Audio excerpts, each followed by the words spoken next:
you children's band. Nilipata kipindi kizuri. Tafadhali watoto wote walio na wheelchairs. Siani Yesu sisi na wheelchair. Nisiye bande. Nisiwe walipika. Sawa Na tumesema leo ni siku ya watoto. Watoto hoye. Watoto hai. Salimia mwenzako high five, mwambie leo ni siku yetu. Msalimie mwambie umugeni kwenye wito. Mwambie today is our day. Kwa hiyo tumesema watoto leo ndio wanakaa mbele. Watoto leo ndio wanakaa. Wazazi tukae nyuma kwa leo, si ndio? Very good, very good. Very good. Very good. Siamena sina wheelchair, siema. Sawa And all the children able differently wanakaa hapa. Tuwapatie nafasi, wakae vizuri, wafurahie siku yao. Si ndio? Comfortable na hiyo? Very good. Wakae kwanza ndio niendelee. Ati, so you know I'm a fan of Sony.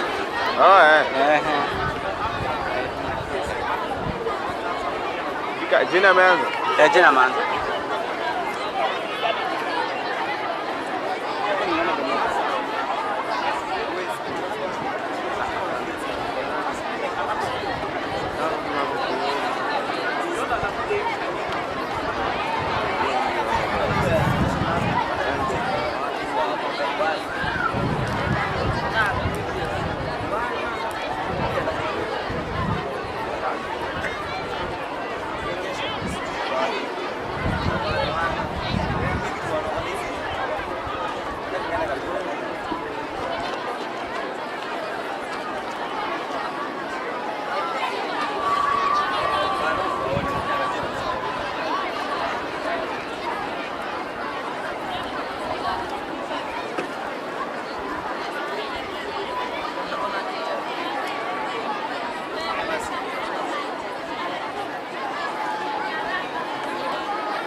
Sawa, tunazidi kuangalia sitting.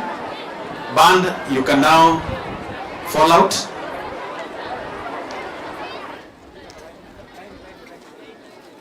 I hope watoto wetu able differently wamepata nafasi. That is my biggest concern.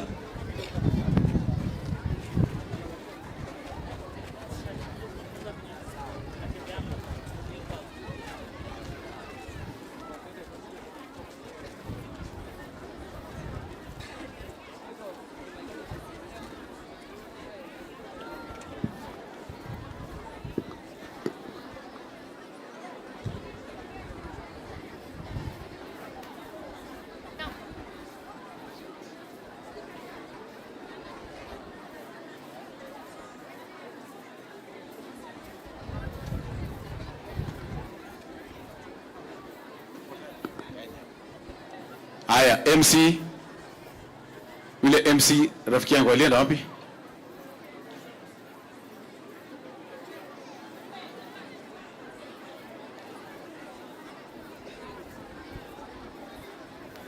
Haya.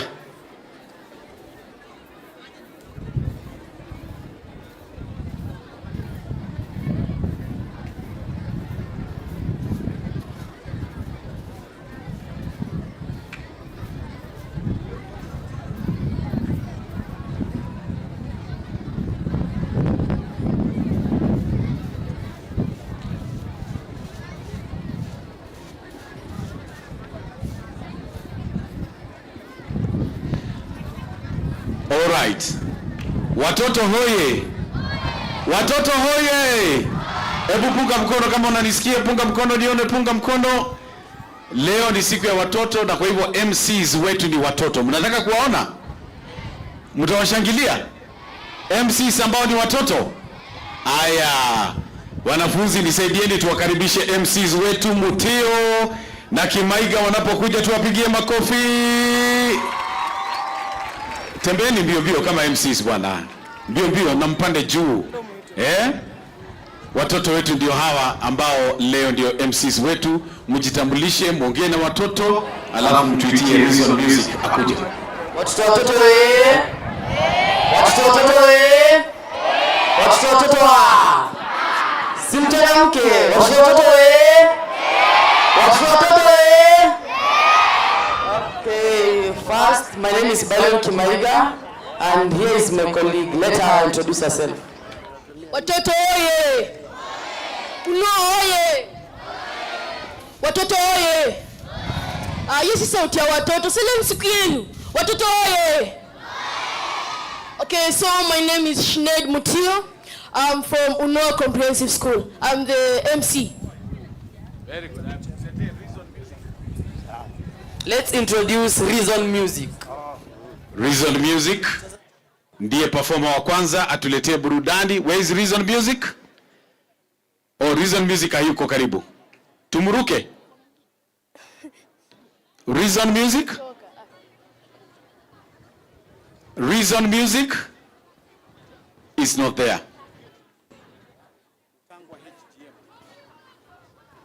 Tangwa HGM. Kitu unakuja kuzikwa hapa.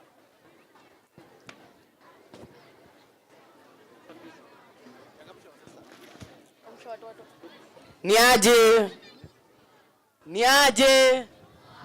Memkaje. Leo ni siku yenu. Simchangamke kidogo.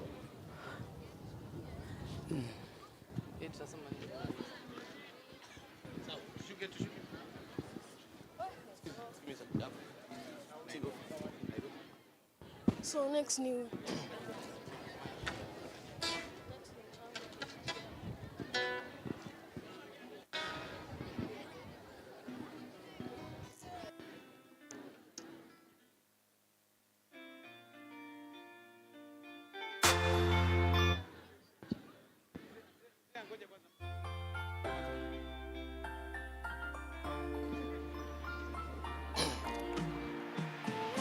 Yeah, Reason. This is another one.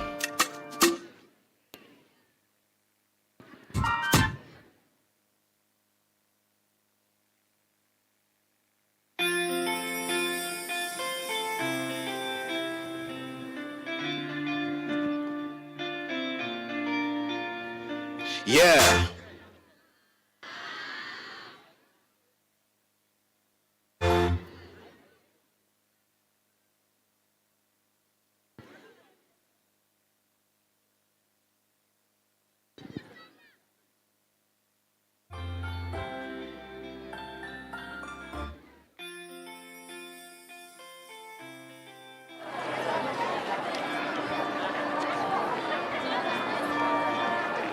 Yeah. Reason. This is another one. You're so cool. Your heart is so kind. I need to say to the world, you're so mighty. I give you grace. I give you my honor now. Every day, you're the one I go pray. You give me eyes to the best I can see. You give me ears to the fool I can hear. You give me legs to the best take a walk. You give me mind to my power I can solve. So powerful. You made the hand with your hands, with your mind, with your tongue. So faithful. You're the one I go pray. Hallelujah. How you pay? You never cheat or never become late. We human beings with the one who will have faith. To your one, can you forgive anywhere? For me, I go keep your name high. My God, you're the one I go praise. My God, you're the one I go dance. My God, you're the one I go dance. My God, you're the one I go praise. My God, you're the one I go dance. My God, you're the one I go praise. My God, you're the one I go thank. My God, you're the one. Then nasema na asante kwa Mola ulivyoniumba, ukanipa na fursa kwa dunia kajipata. Toka mwezi wa kwanza ukafika na 9, ukabariki mama basi kajifunga salama. Ukanipa nafasi kwa mapua nikapumua, ukanipa nafasi kwa macho nikapata kona, ukanipa mdomo basi nikapata kuongea, na viungo vya mwili basi maisha kaendelea. Tena vya tumboni kweli sijawahi kosa, wala vya kuvaa kweli mavazi sijakosa, maana kapovadi wazazi na vya kutosha, ndio maana kila nikitaji nisiwahi kosa. na basi kwenye shida diki molo kanigari, ndo maana kwenye lingo wa shetani sijafoli, ila sisahau pia kanipo wazazi walionipa mema malezi na pia mapenzi, na sijamwona wala sijampata mwenye nguvu na enzi kujigamba ana mali na pendi jonyesha, nisipomwita Mungu kwangu basi nitakosa. Maana aliumba bingu, akaumba dunia, akaumba mvua, kisha akaumba na jua, kaumba binadamu na tena akaumba nyama, kwa nguvu zake za kusema na basi kufanya, na kwa utaratibu basi akaumba dunia. Vile jua likitua mwezi na ingia, vile mchana ukitoka siku na ingia.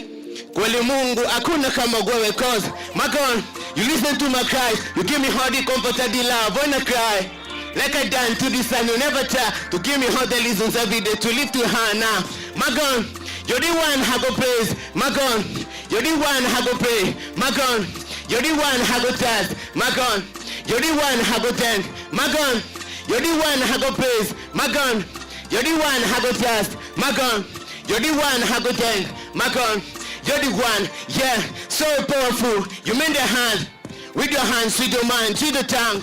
So faithful, you're the one. I go pray, hallelujah, how you pay.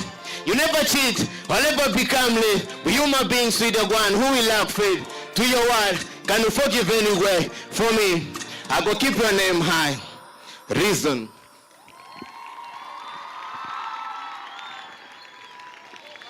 Makofi. Mmeonaje hiyo? Mnataka zingine? Hebu kwanza mpigie makofi.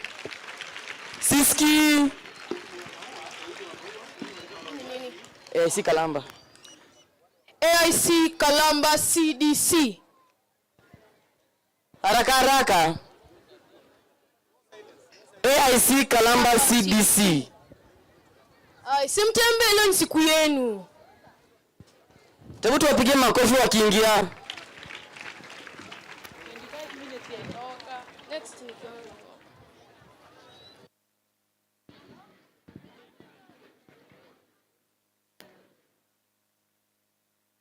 Watoto hoye! Watoto hoye! Haya, wacha uone sasa maneno.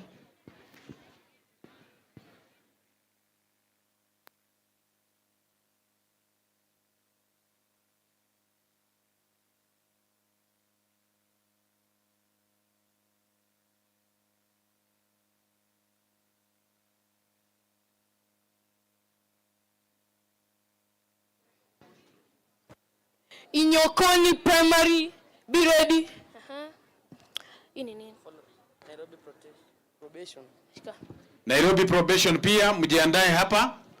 Anytime from now mnaingia, na kuna kijana ambaye ako na spoken word, nimeona ameingizwa saa hii, awe tayari.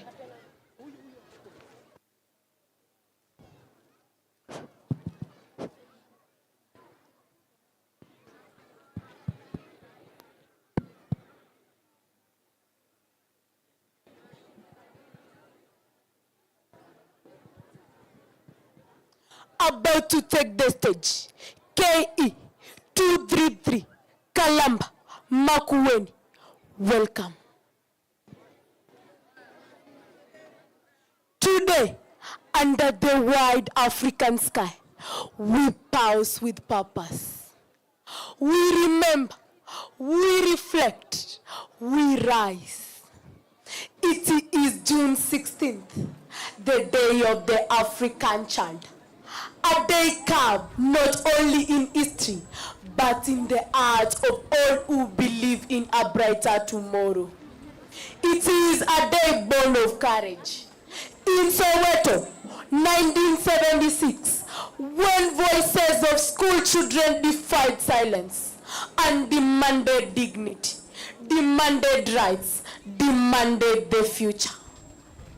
In 2025, we gather under a new theme, a call that echoes from the desk of the policy makers to the dreams of the youngest soul, planning and budgeting for children's rights, progress since 2010. What have we done? What have we built? Not just in brick and board, but in hope and help, protection and promise. Since 2010, the African Union has asked its member states to look deeper, to to not only dream for children, but to budget for them, to plan with them in mind. Not as afterwards, but as the heartbeat of the national agendas. Because a plan without children is a future unplanned. A budget without children is a nation underfunded, not in currency, but in conscience. And so we ask, have we listened to the cries of the angry child in the village? Have we accounted for the girl who walks miles for water before school? Have we made room for national plans, for children with disabilities, for orphans, and for those displaced by conflict or climate? Progress has come, but not equally. Some nations have mapped out focused strategies and dedicated funds for education, protection, health, and participation. Some have placed the rights of the children at the center of governance, but the road ahead still stretches wide. This year, ACERWC calls upon every African leader, policy maker, and planner. Refine the frameworks, outdid the promises. Let every coin spent reflect a commitment to the child's right. Let every policy drafted breathe the spirit of the African Charter on the rights and the welfare of the child. And to the children, your voices still matter. You are not just beneficiaries of the decisions. You are the reason for them. Your laughter must echo in council halls. Your safety must be scripted into state budgets. Your education must be a line item, never erased. On this day, may Africa remember, the future is not a place we go to. It is a place we build. Child by child, choice by choice. Let us build wisely. Let us build justly. Let us build together. For every African child, for every African future.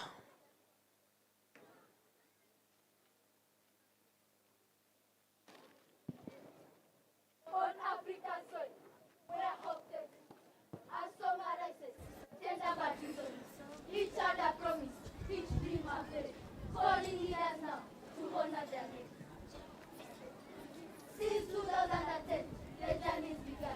With steps toward justice for every young one. We've seen light in plans well laid, in budgets where children are no longer children. Not as a line child drawing a chance, but set at the center, close to the heart. Schools have opened and helped us someone. Yet gaps remain, with truth and right. This is how we talk, reflect, and renew. Ask what more our nations must do, what you and I must do. For every promise inked in the past should stand through numbers, built to last. Let our line be vision and budgeting board. Let no child right be bought or sold, from Mali to Malawi, from sea to the sand. Let justice for children rise across the land. A right to learn, to live, and to play, to be protected, to grow, and to stay. We count not just costs, but what we invest in giving our future the very best. So, let the day be more than a date. Let it open hearts of those who legislate. For children are watching, their voices are near. Africa's tomorrow is already here. Let us prioritize their needs, every unique need, education plus self-care, nutrition plus social protection, our mission, our vision. Please, please, please, budget for us. Voices of tomorrow.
na mwanethe emsamu.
Asi seneta wendu kolwe. Asi anene mwamwi kolwe.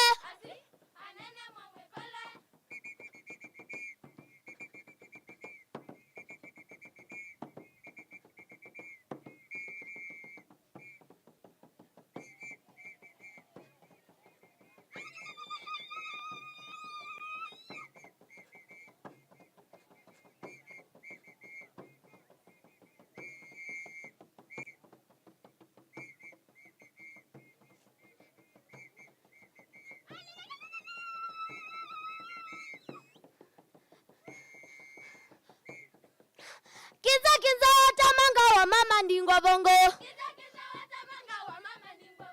Kiza kiza watamanga wa mama ndingo bongo. Leya ne chakama kitemo tu ya ene chakama. Leya ne chakama kitemo tu ya ene chakama. Kiza kiza watamanga wa mama ndingo bongo. Kiza kiza watamanga wa mama ndingo bongo. Leya ne chakama kitemo tu ya ene chakama. Leya ne chakama kitemo tu ya ene chakama.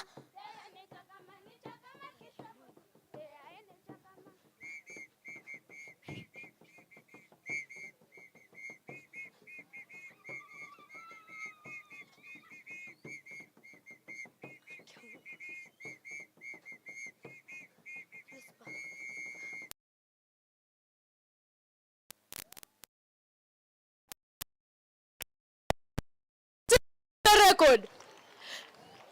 Si imevunja record lakini. Ama mnataka kuona zingine? Nataka kuona zingine kali. Acha niuoneshe talent, pure talent. Mutunga mule from Unoa.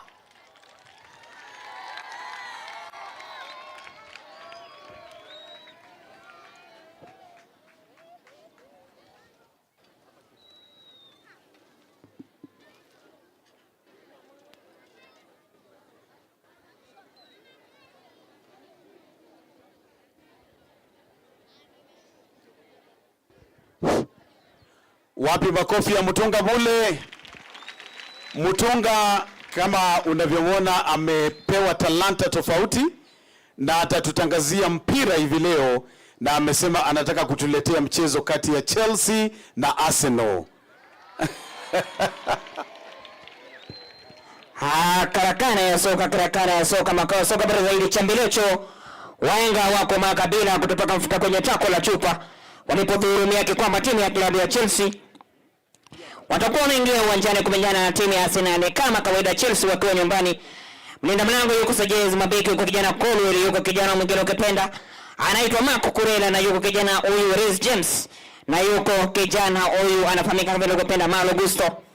Upande wa katikati yuko kijana Moses Caicedo, yuko kijana Enzo Fernandez, mbele mawinga yuko kijana Pedro Neto, na yuko kijana mwingine ukipenda Jordan Sancho, yuko kijana Cole Palmer, na yuko kijana ukipenda Nicholas Jackson. Upande huyu wa Arsenal mlinda mlango yuko Raya Mabeki, yuko Saliba, yuko Gabriel Magalhaes na yuko kijana mwingine ukipenda Tomiaso na yuko kijana Calafiori. Katikati ya uwanja yuko kijana Thomas Partey, yuko kijana Declan Rice na yuko kijana Martin Odegaard. Mbele yuko kijana ukipenda Martinelli, Bukayo Saka na kijana Tim Kai. Mwamuzi ya mechi leo si mwingine bali ukipenda ni Anton Taylor. Anaweka firimbi baina ya mdomo wa juu na mdomo wa chini, sema mpira uanze. Wanapanda vijana wa Chelsea. Kijana Cole Palmer anaangalia chezo wapi Palmer, anajibu ngamba la kifua. Palmer anaingia vizuri, anaweza kijana Colwell na kijana Malo Gusto wanaingia Chelsea katikati uwanja, wanapanda Chelsea. Kijana Malo Gusto anatisha 2-3, lakini mpira unakuwa mwingi unatoka nje, unakuwa ni mpira wa kurusha. Wanaenda kurusha sana ukipenda vijana wa Arsenal, ni kijana ukipenda Gabriel Magalhaes anarudi nyuma 2-3, wanajipenda mfano wa mwewe. Wanapanda Arsenal, anakuja kijana Martin Odegaard anaangalia chezo wapi, wanapanda vizuri kwa Chelsea, wanakataa sana nizamu ya kijana Cole Palmer anapanda hatari kwenye lango Chelsea, anaingia kijana Palmer hatari kwenye lango.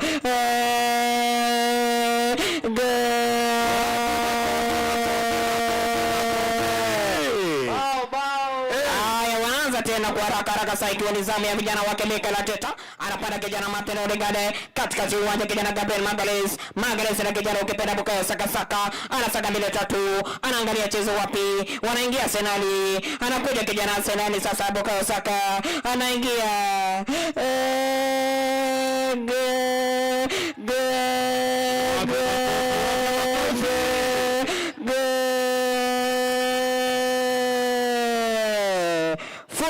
Asante. Chelsea moja, Arsenal moja.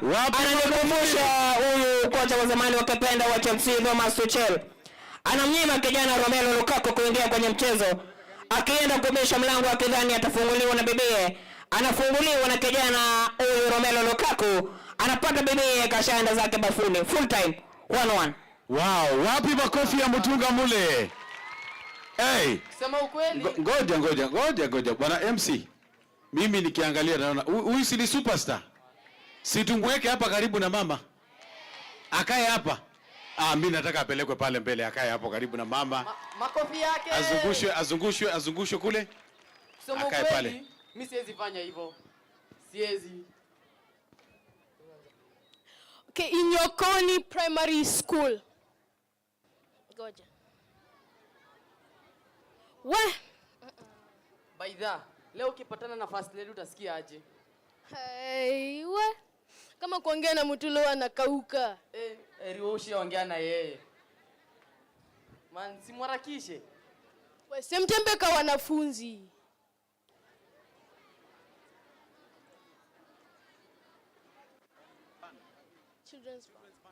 Children's band. Endeni msubiri mama wa taifa kule nyuma. Children's band.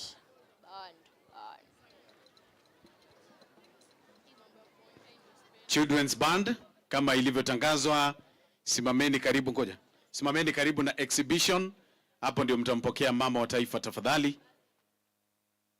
Twende haraka children's band. Endelea MC.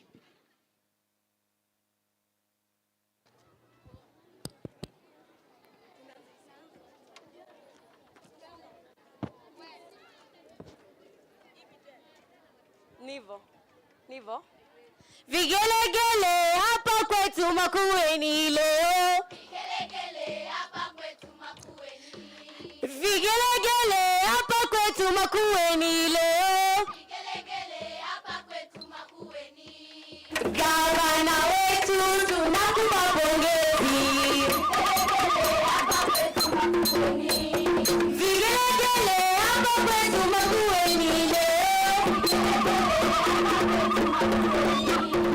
Vigelegele hapa kwetu Makueni leo.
Karibu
Rachel karibu.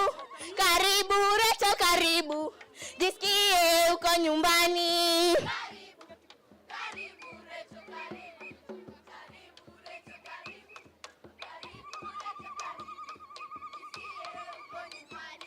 Karibu, karibu Rachel karibu.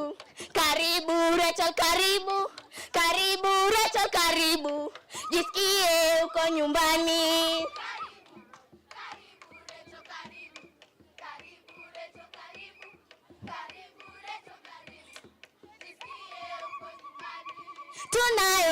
Tunayo tena furaha kuona wageni wetu kutoka mbali na mbali kufika Makueni. Tunayo tena furaha kuona wageni wetu kutoka mbali na mbali kufika Makueni. Tunayo tena furaha kuona wageni wetu kutoka mbali na mbali kufika Makueni. Tunayo tena furaha kuona wageni wetu kutoka mbali na mbali kufika Makueni.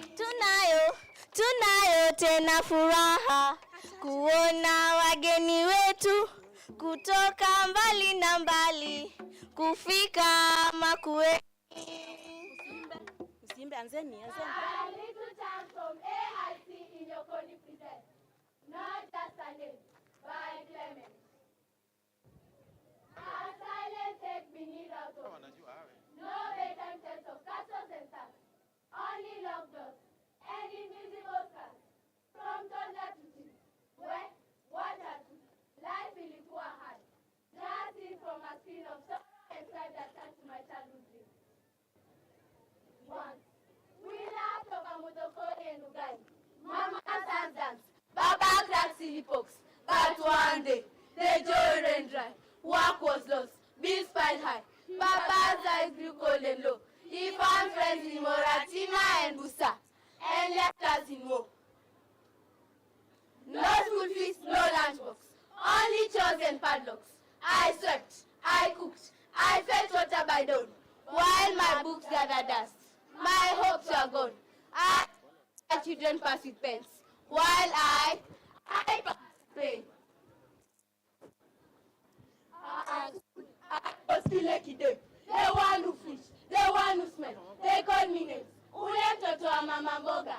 Others, foo. Uwa kinanuka, it wasn't enough. Uwa hata akiogi. They laughed at my silence and mocked my face. Still I tried. My school, Akianga. They called me evening for the e-results. Mrs. Sylvia opened leg. I gave it to Zae. She's both the great. Come to Akojaba. And my spirit collapsed. I ran to Uncle Mado, my mother's cousin, but he had his price. Sleep near me, and your troubles will lessen. I said no. He said out. Please, out.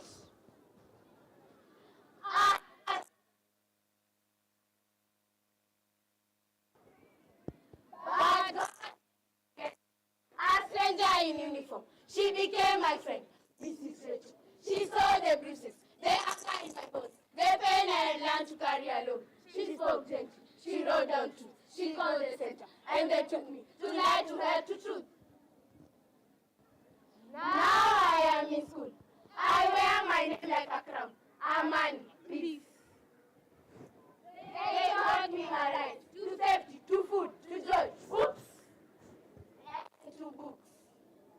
Finally, I am Amani, a girl with God. I am hope walking on earth. Of course, my rights were crushed. Yes, my voice was hushed.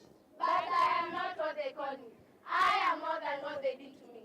I am not their violence. I am not their shame. I am Amani, not just a name. Pleasure. Tuwapigie makofi tafadhali Inyakoni Primary School.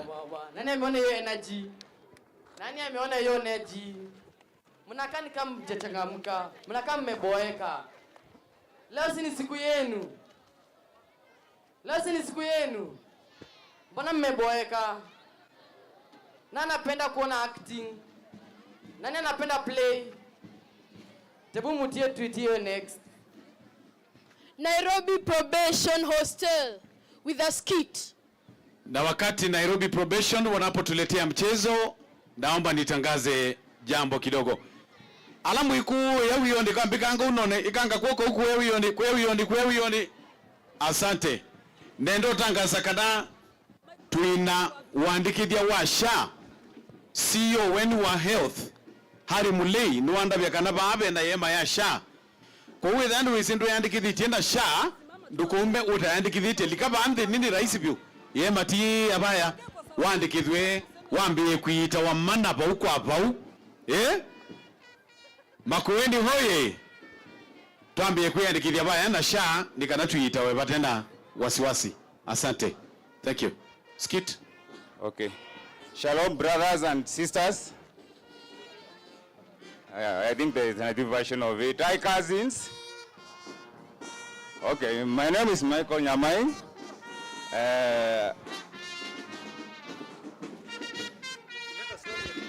Naenda.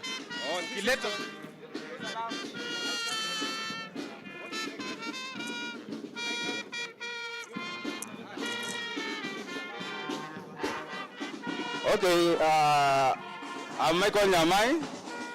I stand here as a member and a product of the probation department. All I can say about it, they really help children in achieving their dreams. As you can see, it's a big team.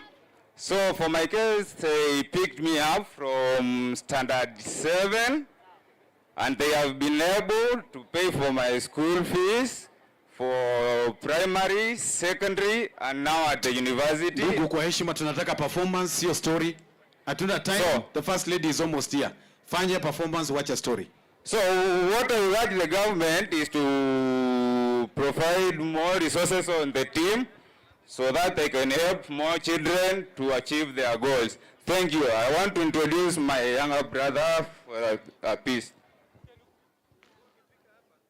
Kwa majina, sisi ni vijana kutoka Nairobi Probation Hostel. Tuko na waigizo kuhusu haki za watoto. Tunaona kijana hapa ameshikwa na mafande na analetwa kwa fujo sana.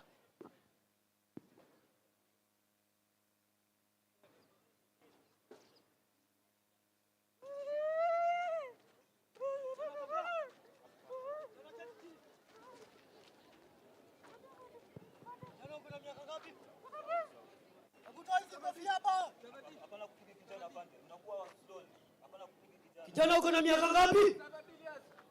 Mbona unajihusisha na wimbo ya kuimba? Mimi nilishikwa na wizi ya kuiba kondoo. Kwa nini? Juu ya urafiki. Unaitwa nani? Una miaka ngapi? 17 years. Nataka tuende kotini. Yes. Inuka na uvaa viatu. Sasa tunaona anachukuliwa kupelekwa court. Tunaona jaji hapo anaingia.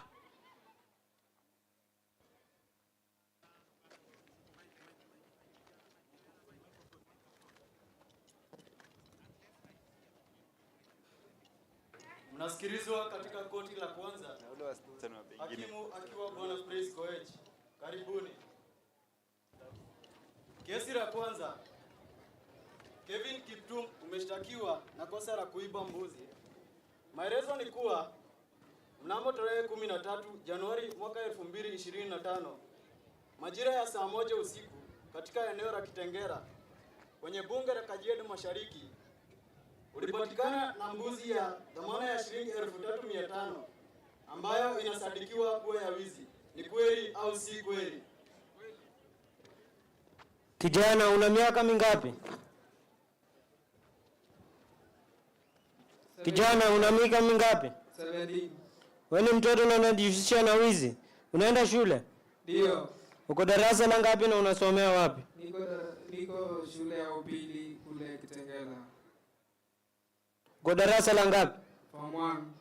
Una wazazi? Sina wazazi. umepatikana na kosa, toa malilio. Jana simama. Paza sauti. Ningependa koti nisamehe kwa hiyo kosa nimekosa.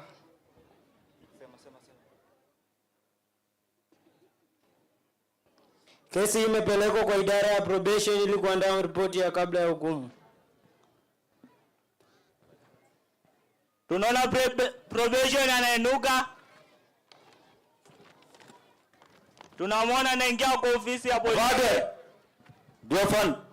Naomba mnisaidie kijana ni muongea na kidogo. Sawa. Kijana? Ndio. Kuna miaka ngapi? 17 years. Mbona umepatikana na kosa la kuiba? Nilijiunga na marafiki wabaya kule nyumbani. Nataka nikusaidie uende katika probation Nairobi. Yes. Ukasaidiwe na kosi na masomo zingine. Ndio. Uko tayari? Niko tayari.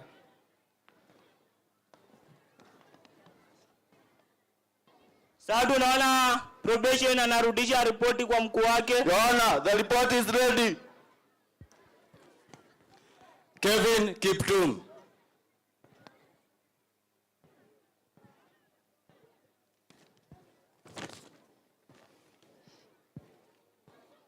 Ripoti iko sawa. Mshtakiwa amehukumiwa kifungo cha nje ya muda wa mwaka 3.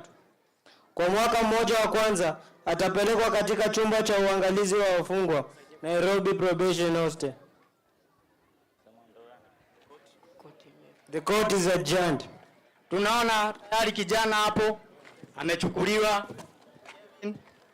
tayari kwa kuelekezwa, kwa sababu anafaa apitie process ambayo itamfanya abadilike na kuwa kijana mzuri. Avade? Yes. Naomba mwachilie huyu kijana. Yes. Hayuko mikononi mwenu tena. Yes. Hapa mikononi mwa serikali. Yes. Tunaona tayari Kevin sasa anatembea mwendo wa aste akipelekwa pahali ambapo wataenda kuonekana na kubadilishwa kuwa kijana. Bali manager. Salama. Naona umeletea kijana. Nimekuletea kijana hapa. Habari kijana? Alekebike. Yes. Karibu. Ngoja usikae chini hapa, sijielewa. Kaa hapa. Yes, afisa, habari yako? Salama sana. Yes, kijana unaitwa nani? Naitwa Kevin Kiptum. Kevin nani? Kiptum. Kevin Kiptum. Yes.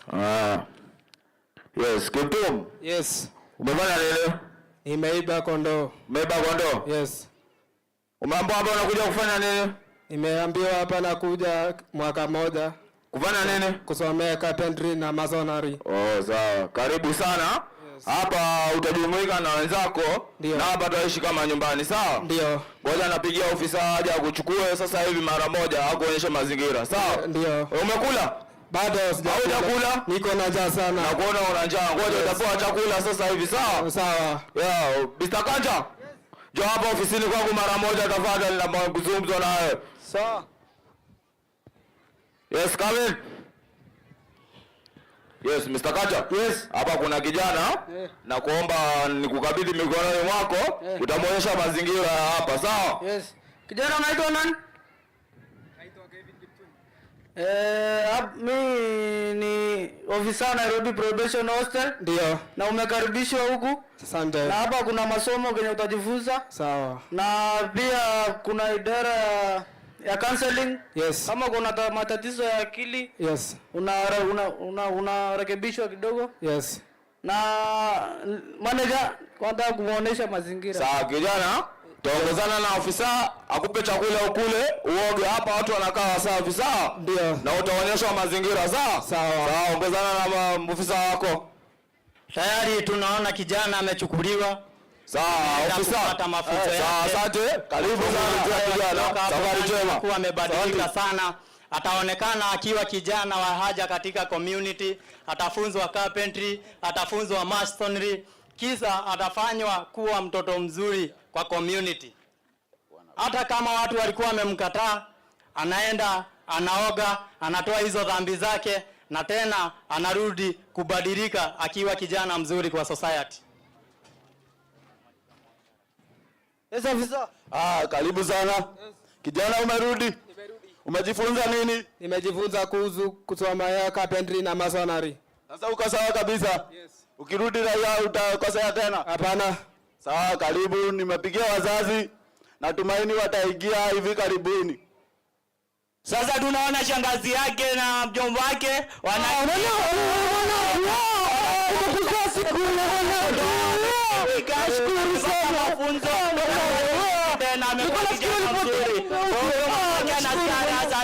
kuona mtoto wake amebadilika.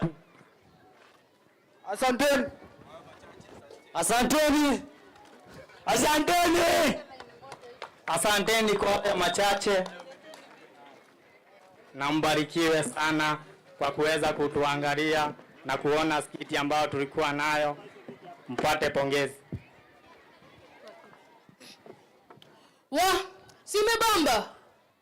Simebamba.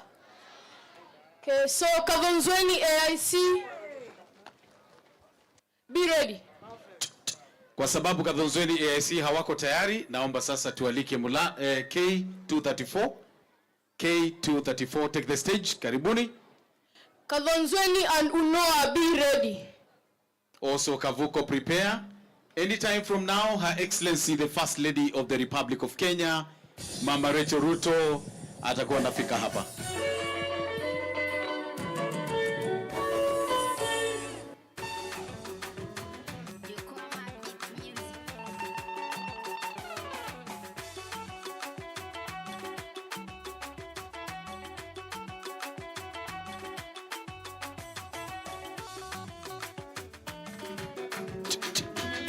Service provider, tafadhali kujua carpet ikae tayari. Wapi makofi, wapi makofi watoto?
People they ask me, say,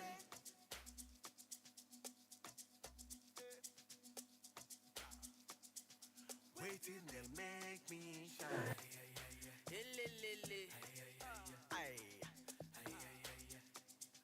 I just they tell them say.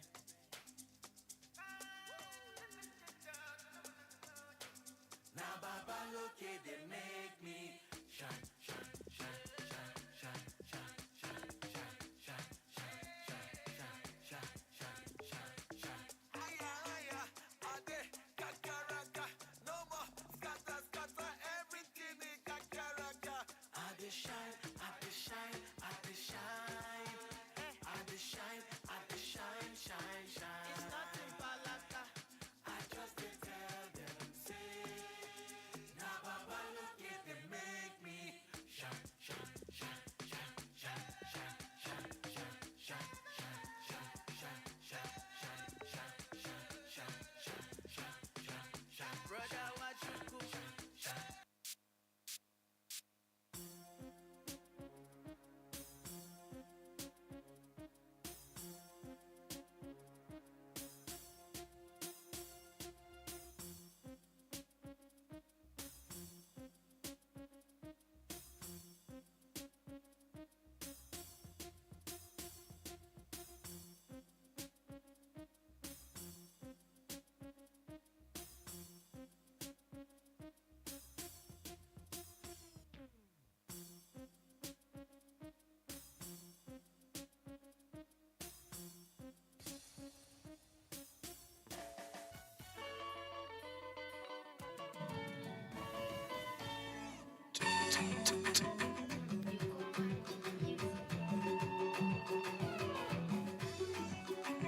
Tuwashangilie kwa makofi waweze kufurahi kabisa.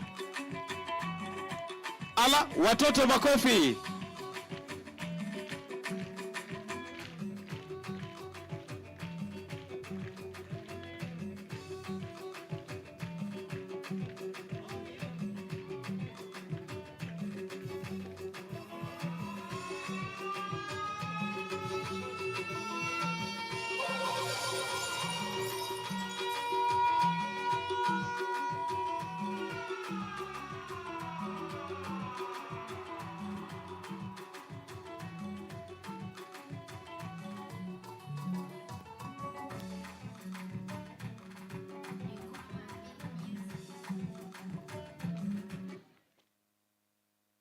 Wow.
Haya, tumalizie K234 kwa sababu ya muda. Kazi nzuri sana, tuwapigie makofi wanapoondoka kwa jukwaa. K234, hey, hey, tumekudia hatari sana hawa.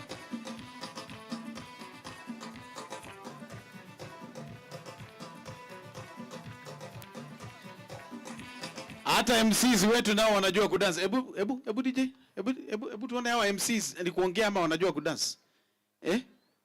Mnajua? Ayo, tuingie. Ala. Huyu mmoja anakimbia mbele ya beat. Asante DJ, thank you very much. Wewe, mmeonaje hizo moves? Tebu wape makofi. Hebu tuone ika itawashinda. Mulala HGM. Mulala HGM. Haraka haraka tuingie kwa jukwaa. Mulala HGM. Remember we have only 5 minutes. Nitangaze kwamba mama wa taifa Bi Rachel Ruto ameshawasili. Wapi makofi na vigelegele? Ekatu mkunie vigelegele si akuma kuende. Haya wapi zilelo. Asante, ameshafika, atajiunga nasi wakati wowote.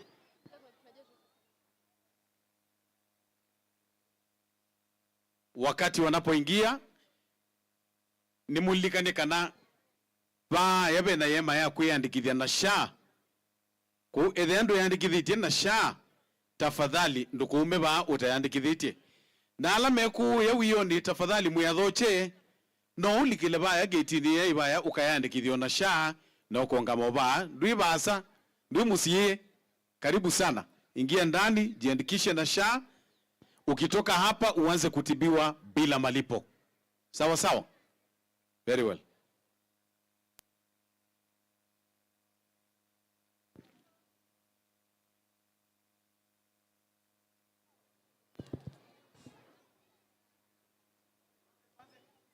Mulala HGM presents a Kamba folk dance under the theme Planning and Budgeting for Children's Rights since 2010. Welcome. Enzongi, enzongi, enzongi, enzongi, enzongi, endawe. Enzongi, enzongi, enzongi, enzongi, enzongi, endawe.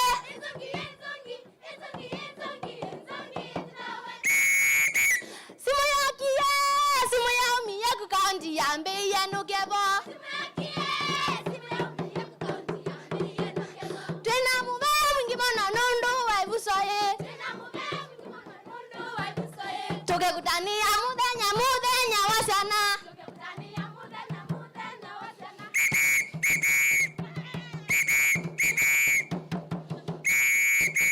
Awi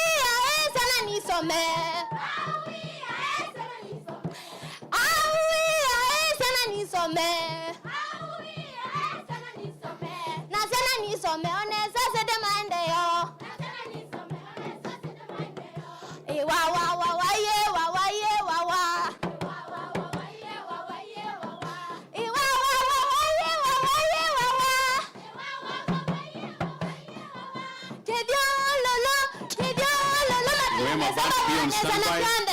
Mwema band. Nyumbani. Mwema band, one man guitar. Aya ni tutana serikali yana mubango. Aya ni tutana serikali yana mubango.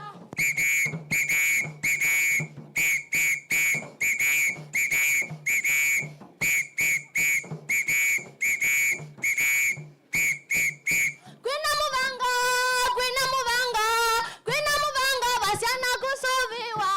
Kwina mubango basiana kusubiwa.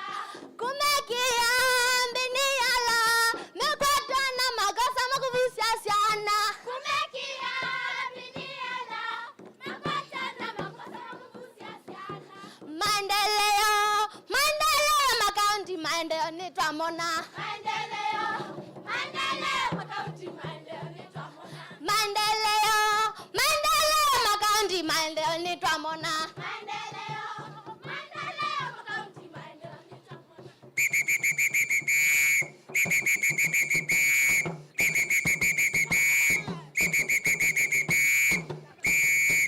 Na moyamba la sia kikani wala sia ndiko manikialia. Na moyamba la sia kikani wala sia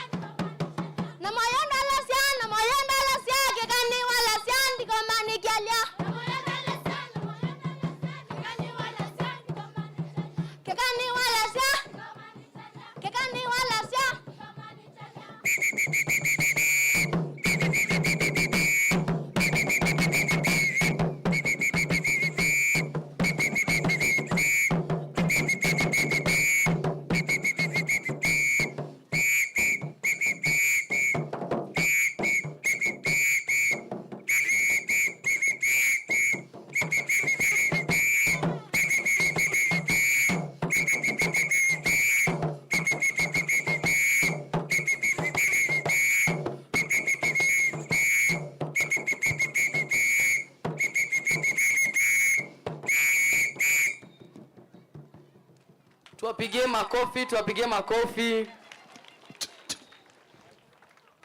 Mwema Band one man guitar. Mzee Mwema Band, kama uko tayari, uwanja ni wako. Mwema Band. Na kama Mwema, sijui kama uko tayari?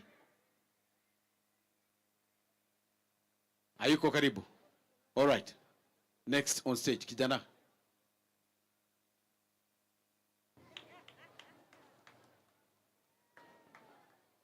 Na nitangaze tafadhali, wakati kijana anapojipanga, tusikizane kidogo.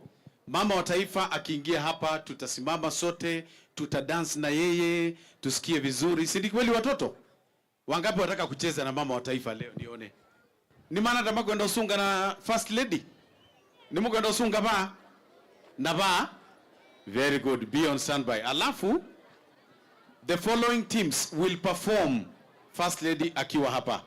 Makongo Special School na wataka upande huo. Kisau Girls na wataka upande huo. Kavuko Primary School na wataka upande huo. Na Unoa Comprehensive School wana wa Africa Poem na wataka upande huo. Every team is one item. Don't do two. It is one item. Ndio tuweze kuharakisha na mambo yatakuwa mazuri sana. All right, next on stage. Your name? Kamoto. Twende kazi. Bwana Yesu asifiwe. Bwana Yesu asifiwe. Niko na wimbo wa wana youth tafadhali. DJ tafadhali achilia. Naitwa Kamoto.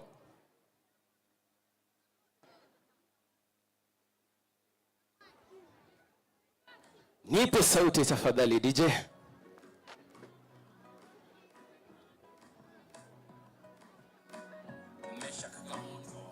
Indiko twitha twaumaniwe na tukaimamanya uko twitha twan na tukaima iko vetha vesindu tuthinasya na tukaimamanya ko twitha twiji ene muiko wikwa mumbi yete saunya mujanata Hana kiatu kwena mumbi yetu saikata Mbona nitwaite tute umanya enda tuisaikata Na ingi maitu tuyenda utawa Kikia twavieva kwandavye Yeti Nilikana vina ya tele Endonge kausena Ivinaya umaitu endonge rate Ukiwa ni sawane atumia Nati ivisis ya muika Ukiwa ni sawa kuikitumi Nati ando makokite Tumeyo vasuka Nangu asina ndaya Tumedhana kikio Kwa ivena mauma Kwa sisi atavia Sika wahani muika wito Ondavyekana Miaka helawe kalama Umae maitotuka miona Kwa sisi atavia Sida na muika Ondavyekana Miaka helawe kalama Umae maitotuka miona Natoita watu yendao manya Unga itu yendao mamba Natavia situ sya umacha Nipe mikono tafadhali Kutangi wano yikalananga iyuteveke Nine tata na nethi ahi Kavala kutangi wano yikalananga iyuteveke Nina weta na wanangai Yundia isa kona ndilila Kavala kutangi wano yikalananga iyuteveke Yeti tangi wanaganisa ndiasya Kavala kutangi asante DJ. Anaitwa Kamoto, tupigie makofi Kamoto, makofi kwake. Asante. Nendani andumakwa. Umundi ni muthenya wa ciana, ni muthenya wao. Tafadhali kama wewe si mtoto na umekaa mbele, enda nyuma. Mbele ni viti vya watoto leo. Hatuwezi kutoa watoto kwa viti vya mbele, tuwapeleke nyuma na ni siku yao. Kwa hivyo kama wewe si mtoto na umekaa kiti cha mbele, toka enda nyuma. Tiko, tafadhali, right now. Na wale ya kuuma no kuumwa, ningweta security. Because leo ni siku ya watoto na lazima tuwape nafasi yao. Security teams, make sure watoto ndio wako mbele. Sawa sawa. Wakati huo huo, naomba tuweze kualika AIC Kathonzweni School waweze kupambana haraka haraka. Dakika moja, first lady ana karibu kufika. Na wakati AIC Kathonzweni wanajipanga, tuna one man guitar hapa, Mwema Band. Twende kazi. Twende.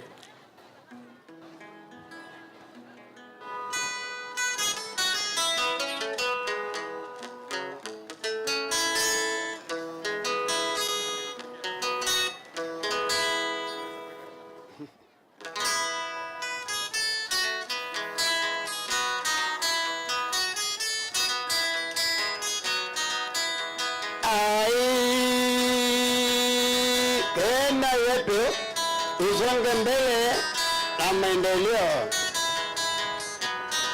Leo ni siku ya pula, leo ni siku ya pula. Ablega jadi kaliwe Makueni, bazitileti lenjo. Wakalimiza nimemambani hapa Makueni, iko imani itembe Makueni, uko nyumbani lenjo. Kalibu Makueni, wazazi biteni makofi tumukalibize kula waya. Na nitiza pongezi kwa lipi luto memambani wetu Kenya, talibana mengi kutujengea shule. Watu nayo wayuwe kusoma na kuandika luto tano tena. Pigeni makofi. Ini kimengo mama kilanga nengi. Ini pao kutoka kwa Mola vile kamba. Wede vitabo, wede Makueni, tusonge mbele. Mwa mambanji ninaweka Makueni kaunti. Kula wa Ramayoni oya kaka jeja maina mapangelo maje kale hivi nipe ai jana umane kusoma na kuandika. Kula waya tumani na kalamu, tumani na kalamu musome. Na wale ya kusoma nukajanja kurabia. Alamaja nyedene mandekuda, alamaja nyedene umumene madurabeza. Wakajo vivya maisa mugabe, bajo mbulungandi na kakabe Kareito, kana jamawe.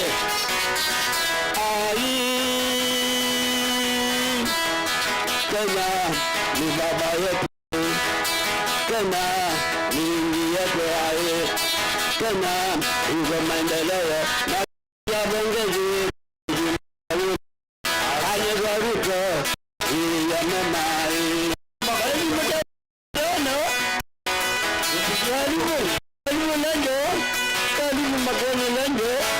Asante.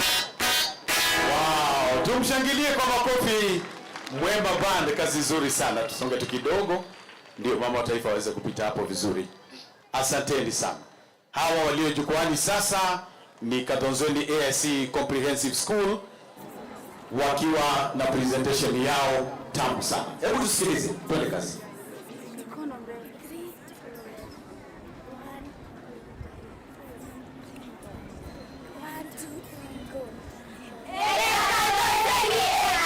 Makueni presentation. Africa. Welcome. Under the cradle of the sun, an African child dances. A happy son, a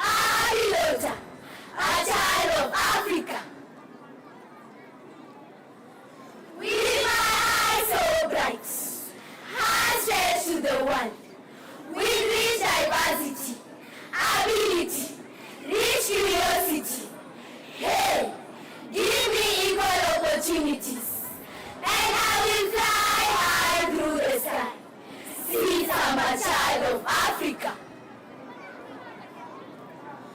Mama, be my inspiration. Teach me how to plan.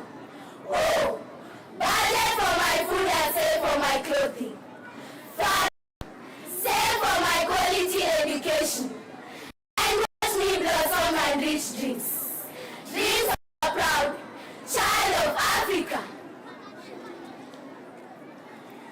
Don't I find deep roots in whispers of us that shape our future. We always pray and not forgetting what ties us together. Our true African culture. As you plan for my rights, don't forget my sisters on the streets. I'm not with nothing to feel. Give them love and warmth. We are the greatest treasure. Proud children of Africa. Pleasure.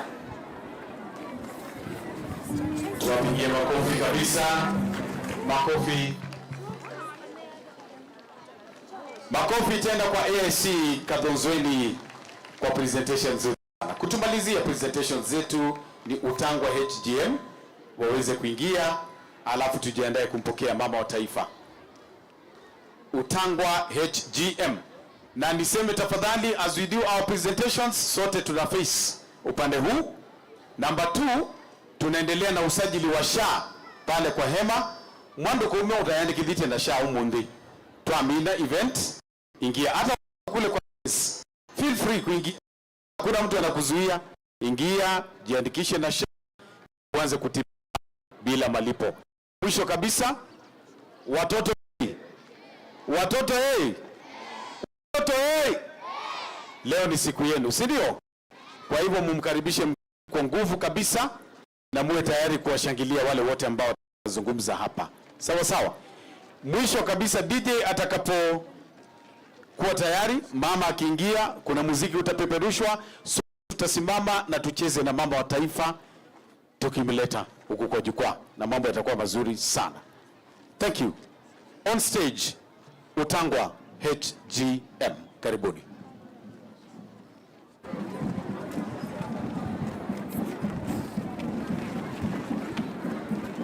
Shukran kwa hisani ya maadhimisho ya siku ya mtoto wa Kiafrika. Utangwa HGM twawasilisha, sisi ni vifaranga, safirini nasi. Watoto mnavyojua ni viongozi wa kesho. Kadiri tunavyokuwa, hilo ndilo hakikisho. Ila kunayo bana vile vile kubwatisho. Sisi ni vifaranga tu, twahitaji kukomaa. Kushoto pia kulia, mbele yetu nyuma pia, ni vitisho vimejaa, watoto tunahofia. Leo tunavikemea, vitisho vitaishia. Sisi ni vifaranga tu, twahitaji kukomaa. Ni mtumwa mwacha mila, hilo hatutabishana. Nyingine zinazohila zatukandamiza sana, ni kuozwa kiholela, kukeketa wasichana. Sisi ni vifaranga tu, twahitaji kukomaa. Mazidi uwagawani, bibi yao wasichana, uwalao la dhamani, mafisi wanalichana. Imekuwa tamaduni mbovu ya kuchana chana. Sisi ni vifaranga tu, twahitaji kukomaa. Sasa watazame wana wajawazito wamekuwa, shuleni hawako tena, wake nyumbani imekuwa. Na kusikitisha sana, virusi wamepatiwa. Sisi ni vifaranga tu, twahitaji kukomaa. Asanteni, asanteni, asanteni. Tusimame sote tunapomkaribisha mama wa taifa DJ. Karibu. Wapi makofi na vigelegele kwa mama wa taifa? Wapi makofi na vigelegele kwa mama wa taifa? Tena makofi.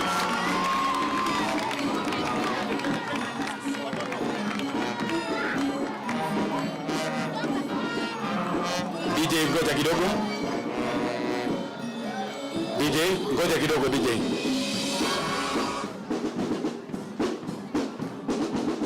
Anaingia mama wa taifa Bi Rachel Ruto akiandamana na wageni wake. Karibu, karibu, karibu kwenye jukwaa mama wa taifa. Tumpigie makofi tena mama wetu ambaye anapenda watoto kweli kweli. Kenya yote amejaza miradi ya kuinua watoto na tunafurahia sana kumwona hapa Makueni Band. Chukueni nafasi yenu sasa hivi. Tuko tumesimama mama wa taifa, naomba kwa heshima niwaalike MCs wangu watoto Mumbua na Shinega.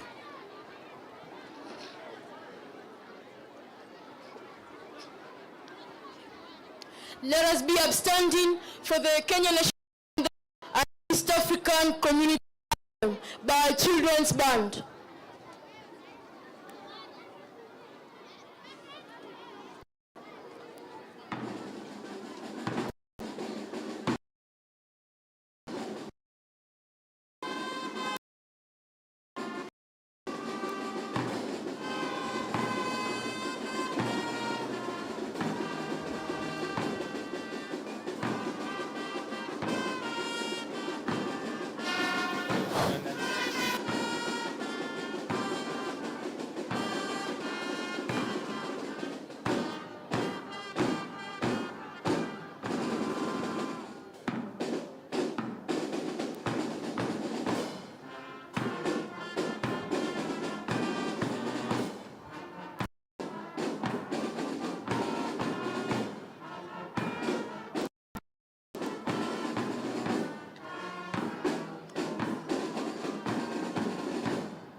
Let us remain upstanding for opening.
Yes.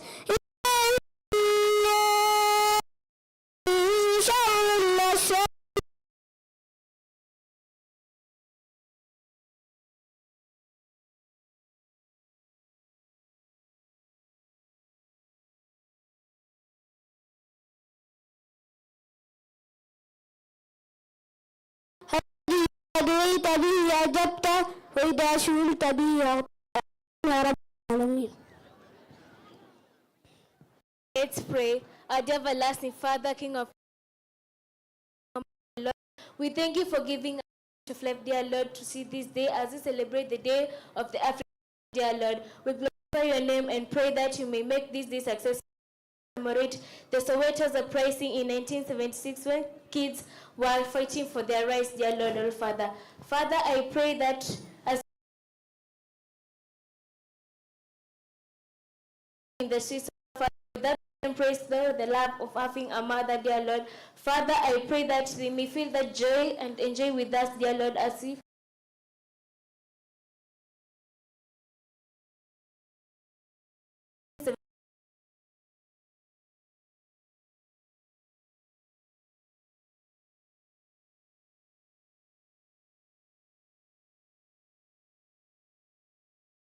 yes, our dear Lord, Father, for the love she has shown to us kids, dear Lord. She has come, dear Lord, today, that she may be with us and celebrate her today, dear Lord, Father. I pray that you be with her, guide her, and bless her for the love which she has shown to us. In Jesus' name I do pray. Asante, tunaweza keti tafadhali, Mheshimiwa Mama wa Taifa. Tuwapigie hao watoto makofi. Watoto tuwapigie makofi kwa kuomba vizuri, na MCs wetu hapa pia ambao wametuongoza vizuri. Your Excellency Mama wa Taifa Bi Rachel Ruto, Waziri wetu wa Jinsia, Utamaduni na Huduma za Watoto Bi Hannah Wendot Cheptumo, Katibu Mwandamizi katika Idara ya Kitaifa ya Huduma kwa Watoto CPA Karen Acheng Agengo, mkewe Gavana wa Makueni Her Excellency Anita Mutula, viongozi wa kisiasa mliweza kufika, County Commissioner wa hapa Makueni Hari Wafula pamoja na timu yote ya ngao, mwenyekiti wa Baraza la Kitaifa la Huduma kwa Watoto yani NCCS, washikadau wa maendeleo ya kitaifa, shule zote zilizofika hapa, walimu, wazazi na wanafunzi. Geukia mwenzako mwambie ndeni mudhenyamu nene. Your Excellency, hiyo ni kusema leo ni siku kubwa. Na kwa sababu tuko hapa Unoa Comprehensive School, naomba kwa heshima na unyenyekevu uniruhusu nimwalike mwalimu wetu mkuu wa hapa Bi Winnie Sila ili aweze kutupa makaribisho. Tumkaribishe kwa makofi mwalimu anapokuja.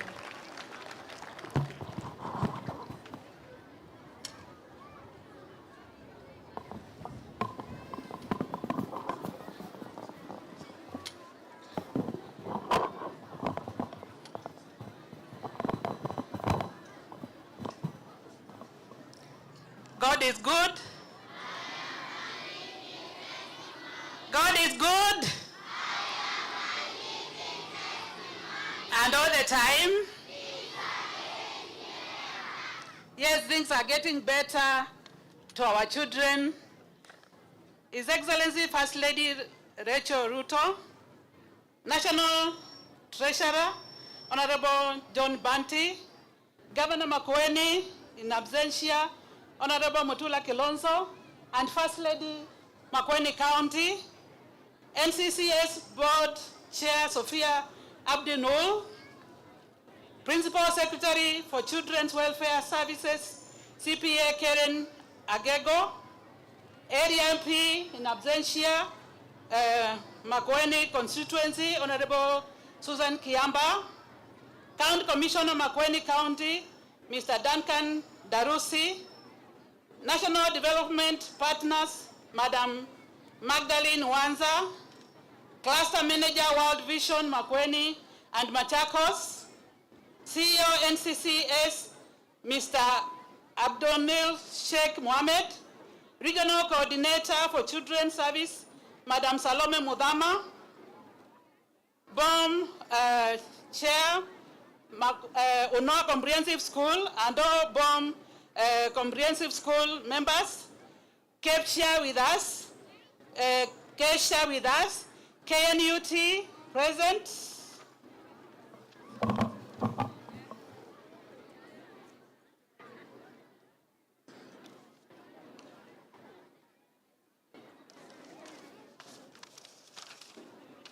All heads of institution and teachers, our class representatives and parents, our customers or our learners, esteemed guests of today's event, Day of the African Children, the DAC, which started in the 1991 and commemorated in every 16th day of June.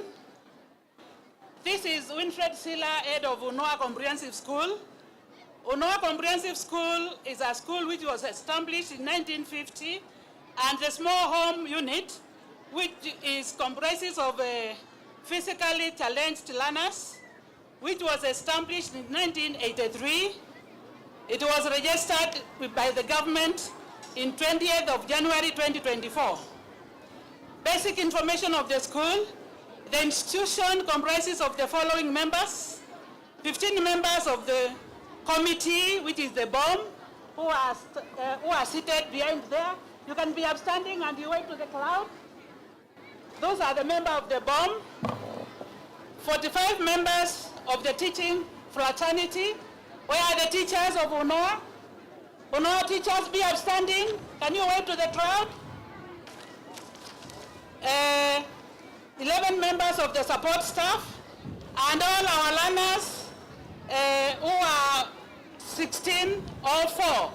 Can you stand up and wave to our First Lady? Unoa fraternity. Unoa fraternity, watoto, wave to the First Lady. So in total we have got 2,577 who makes up Unoa fraternity. The main objective of Unoa Comprehensive School and Small Home is to provide formal education, support the special needs education, which is integrated with our learners. They support holistic growth of learners, including the nurturing of their talents. With that, I beg to welcome you to this institution. You feel most welcome, and you have spent your time and your resources to be here, so feel most welcome, and let us enjoy this day of the African child. Asanteni sana.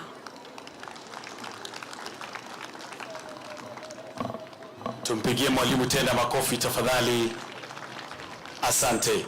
Your Excellency, watoto hawa wamekuandalia burudani fupi, lakini kabla ya burudani kuanza, naomba kwa heshima nimwalike CEO National Council for Children's Services Abdinur Mohamed aweze kuzungumza nasi kwa kifupi na kisha tuweze kuendelea. Karibu sana.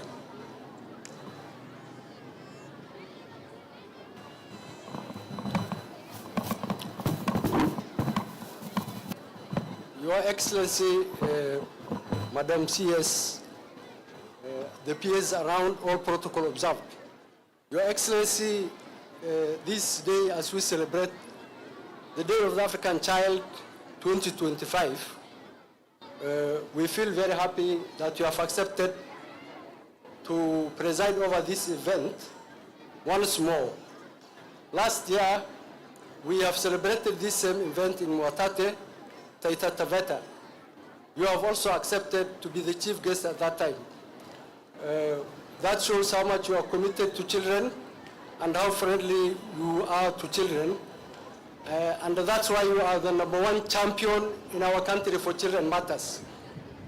Your Excellency, this time round, different from the last time we celebrated in Mautate, there is a new State Department of Children Welfare Services, and we celebrate now when our children are taken care of under their own State Department.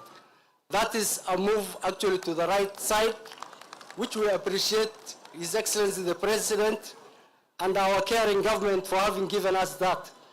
Your Excellency, another thing that you will celebrate this time is that we have a ministry again, a move of ministry. Last year when we celebrated with you, we were under the Ministry of Labor and Social Protection. However, this time we are in the Ministry of Gender, Culture and Children Services, where we feel we even rightly belong again. Your Excellency, this is your day. I may not wish to take much time, but as we celebrate this day, a few messages I wish to give is that this day is not only a day of history and commemoration. It's a day of reflection where we should all hold ourselves into account on what we have done for our children and what we need for our children.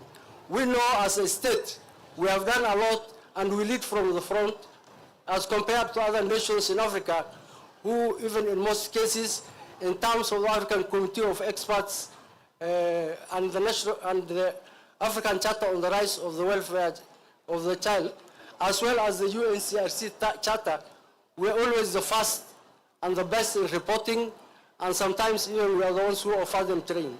However, that does not mean that it's all done. There is still many issues which we are grappling with, which we need to propel.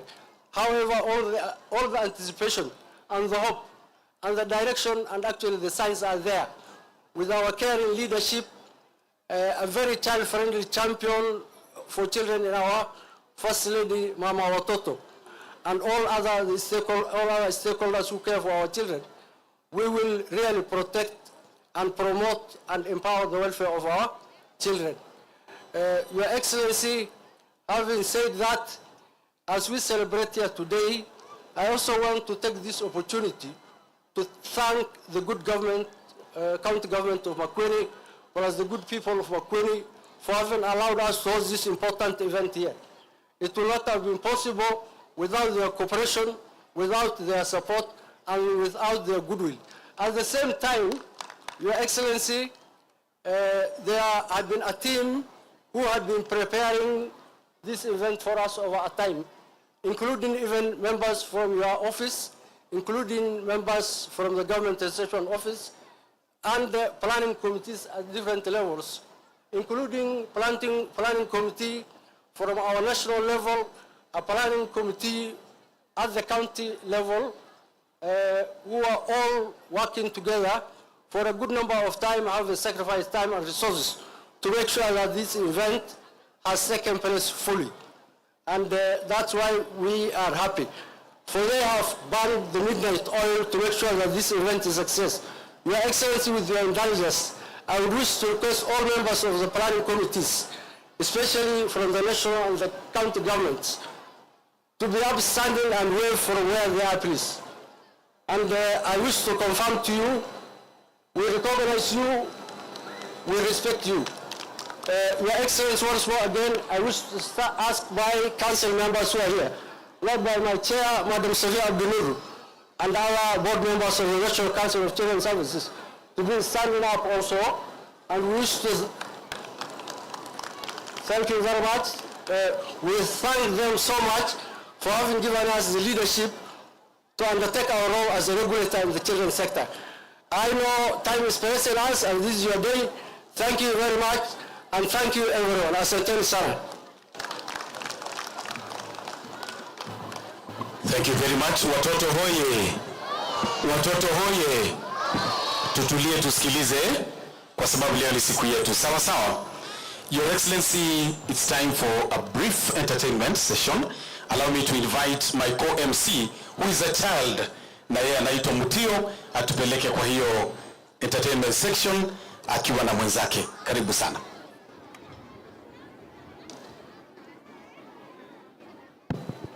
Your Excellency, I would like to welcome Makongo Special School with a presentation, and since it's a special school, the teacher will translate.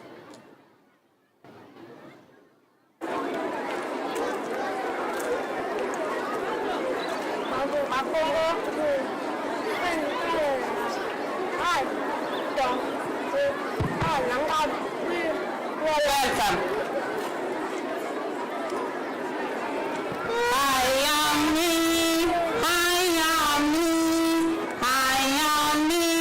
From their community, I am my rights, I am my rights, I am my rights. Allow me to say, right to education, right to play, right to be loved, right to good health, right to protection and parental care. I am endowment as African child for free education, hearing aids and my safety. I thank the government for their support as an African child. Don't be silent. I can play, I can run, I can sing, I recite a poem. I can communicate in sign language with my parents and the community. I thank my teachers and my parents for their support to better my future. I am me, I am me, I am me from deaf community. I have my rights, I have my rights, I have my rights. Allow me to say, right to education, right to play, right to be loved, right to good health, right to be student and parental care. Makofi, makofi. Wow, wow. A beautiful presentation. Muwa Mutua from Makongo Special School for the Deaf presents My Wish. My wish to be a smartphone. My parents love their smartphone, but not me. How I wish to be a smartphone. Father come home tired. He has time for the smartphone, but no time for me. How I wish to be a smartphone. Time the smartphone rings, my parents quickly text, but no time for me. So I wish to be a smartphone. When I want to play, the smartphone gets my space. So I wish to be a smartphone. What is your wish? Thank you. Wow, wow. Makofi, makofi. What a beautiful presentation. Clearly disability is not inability. Madam is Her Excellency Madam Rachel Ruto. On stage next is Kavoko Primary. Let's see what they have in store for us.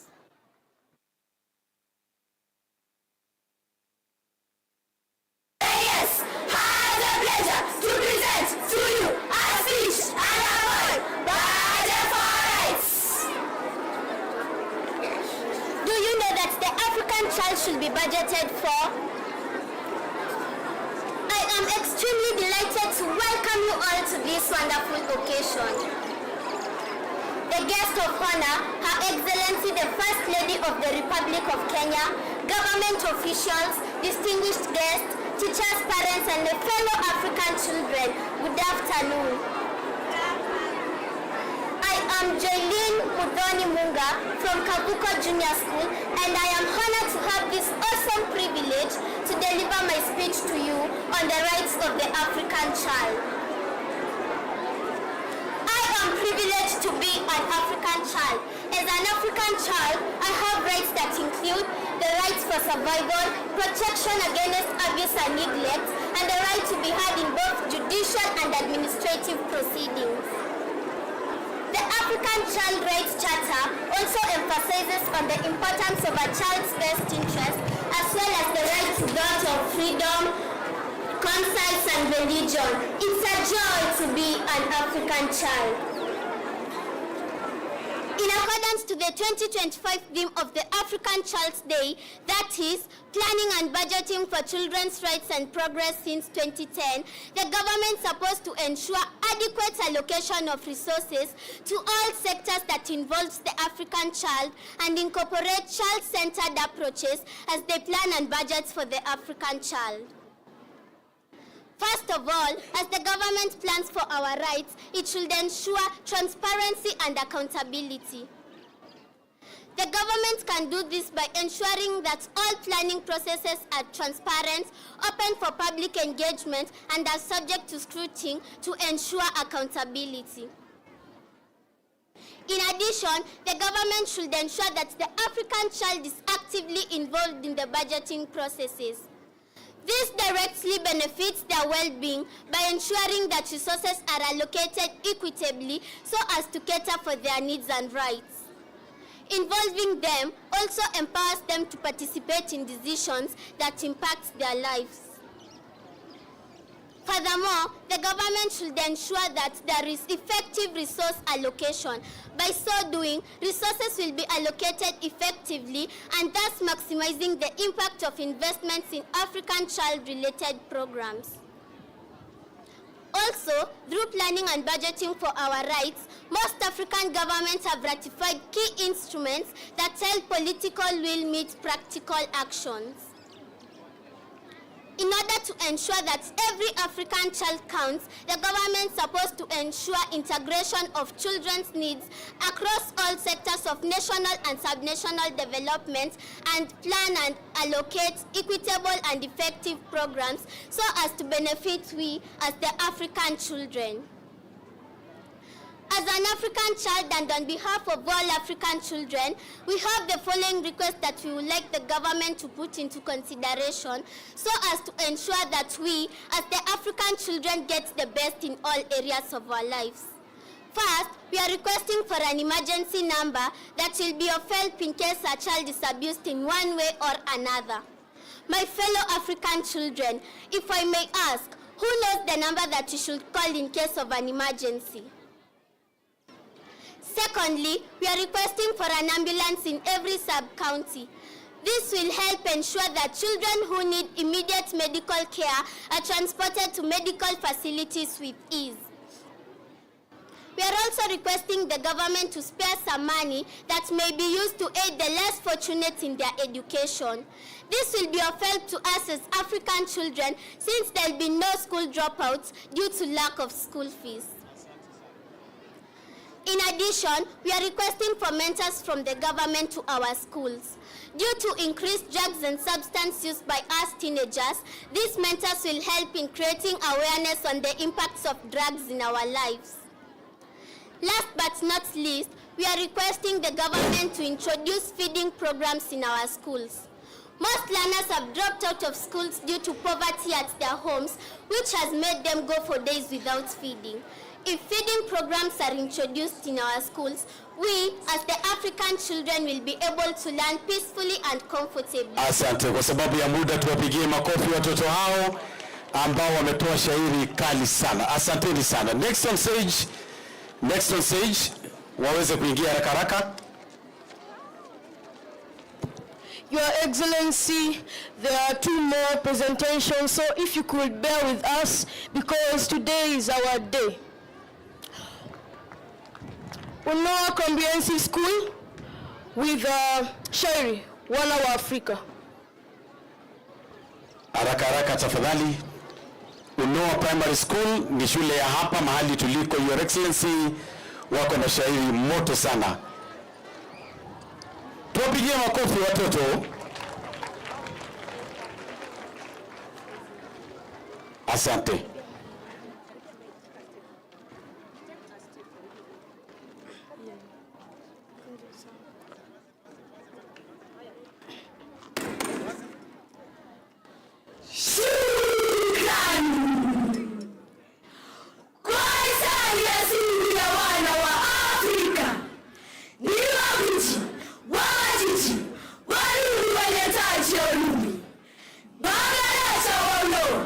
Makueni.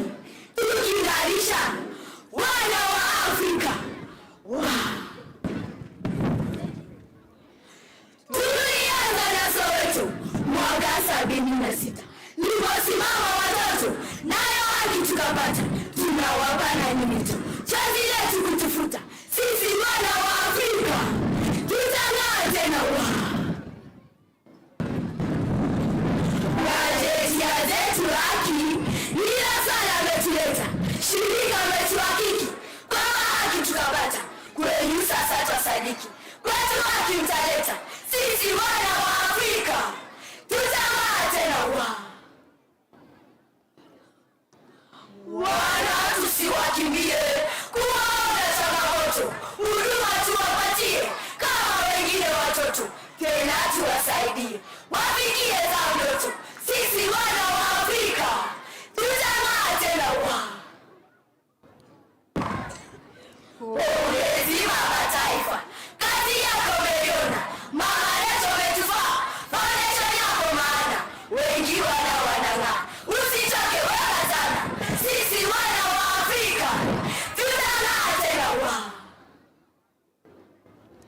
mtoto kukua vyema, safi na yawe malezi, marafiki wa damu, tuwe wao tegemezi, hadi tusije wanyima, tuwapende kama Mwenyezi. Sisi wana wa Afrika tutang'aa tena tutengapo na bajeti, wana tuwakumbuke, kiasi kikubwa tuseti, si bajeti ya upweke, kila mja jisatiti, nyingi shida tuepuke, sisi wana wa Afrika tutang'aa tena tangia za chekechea hata wale wa upili, kwa pamoja saidia wape huduma kamili, na sheria kipangia jumuishe vikamili, sisi wana wa Afrika tutang'aa tena ama shukran.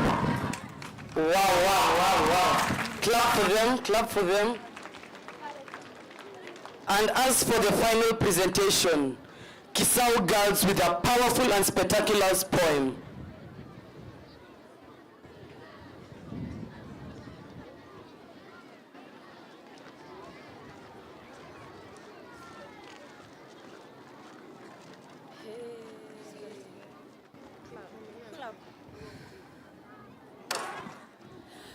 We, Saint Alfonso Kisau girls presents The Bride of Africa by Liz Makueni. I am the bride of Africa, eyes wide with dawn, born where baobabs whisper and wild winds are drawn. My right is to dream, to dance and grow, to dance in the sun, let my spirit flow. I have a right to life, to food, clean water, good healthcare and quality education, to a dignified name and a peaceful nation, not to wander the streets, cold, barefoot, alone. But I face many storms in my innocent years, child labor, disease and rivers of tears. I see my peers walk long distances to school and homes without fathers, lost in illicit bills and worldly pleasures. Some hide the scars of incest, shame of rape and pain of disrespect, scare of salvation and nights spent in the cold, yearning for peace that has been slippery and elusive. Some are lost in cheap labor, all wait far too young, their lullabies stolen, their songs left unsung. I see girls denied school, and always trained for sand harvesting, where their place is in the field, where they play in the sweet, warm African sun. But do not pity me, no, for I rise with flame, with courage, with hope, with a proud ancestral name. My heart holds the drum of Mandela's fall, of Wangari streets and of Sankara's fall. From dusty roads to classroom dreams, I build my future with hopeful beams. With every lesson, every song, I rise, resilient, proud and strong. The solution lies not just in aid or decree, but in justice, inclusion and in dignity. Build schools, not prisons. Plant seeds, not mines. Teach youth, grow peace and create equality. Empower my mother, uplift my land. Give me the truth and not just a hand. Let leaders be honest, let laws be just, and build a future I can trust. I am the African child, not broken, but bold. My story is rising, my promise is gold. Stand with me now, let my voice be heard. In action, in policy, not only words. Wapi makofi kwa watoto? Watoto tuwapigie wenzetu makofi, makofi. Asante sana. Thank you Your Excellency kwa kutupatia muda ukasema watoto wapewe nafasi wafanye presentation kwa sababu ni siku yao. Indeed, your love for the children of Kenya and Africa is unprecedented. Niombe sasa kwa heshima tuingie katika kipindi kifupi cha hotuba na tutaanza na watoto bado, na mtoto wa kwanza kusema nasi ni Shama Mwendwa mwenye umri wa miaka 14, asogee mbele. Shama Mwendwa ni wa grade 9 Makindu A Primary School. Karibu sana Shama Mwendwa. Tafadhali harakisha, na akimaliza tu Tresha Mwende mwenye umri wa miaka 14 grade 9 Inyokoni Primary School and JSS, naye pia atazungumza. Tuwasikilize kwa dakika moja kila mmoja.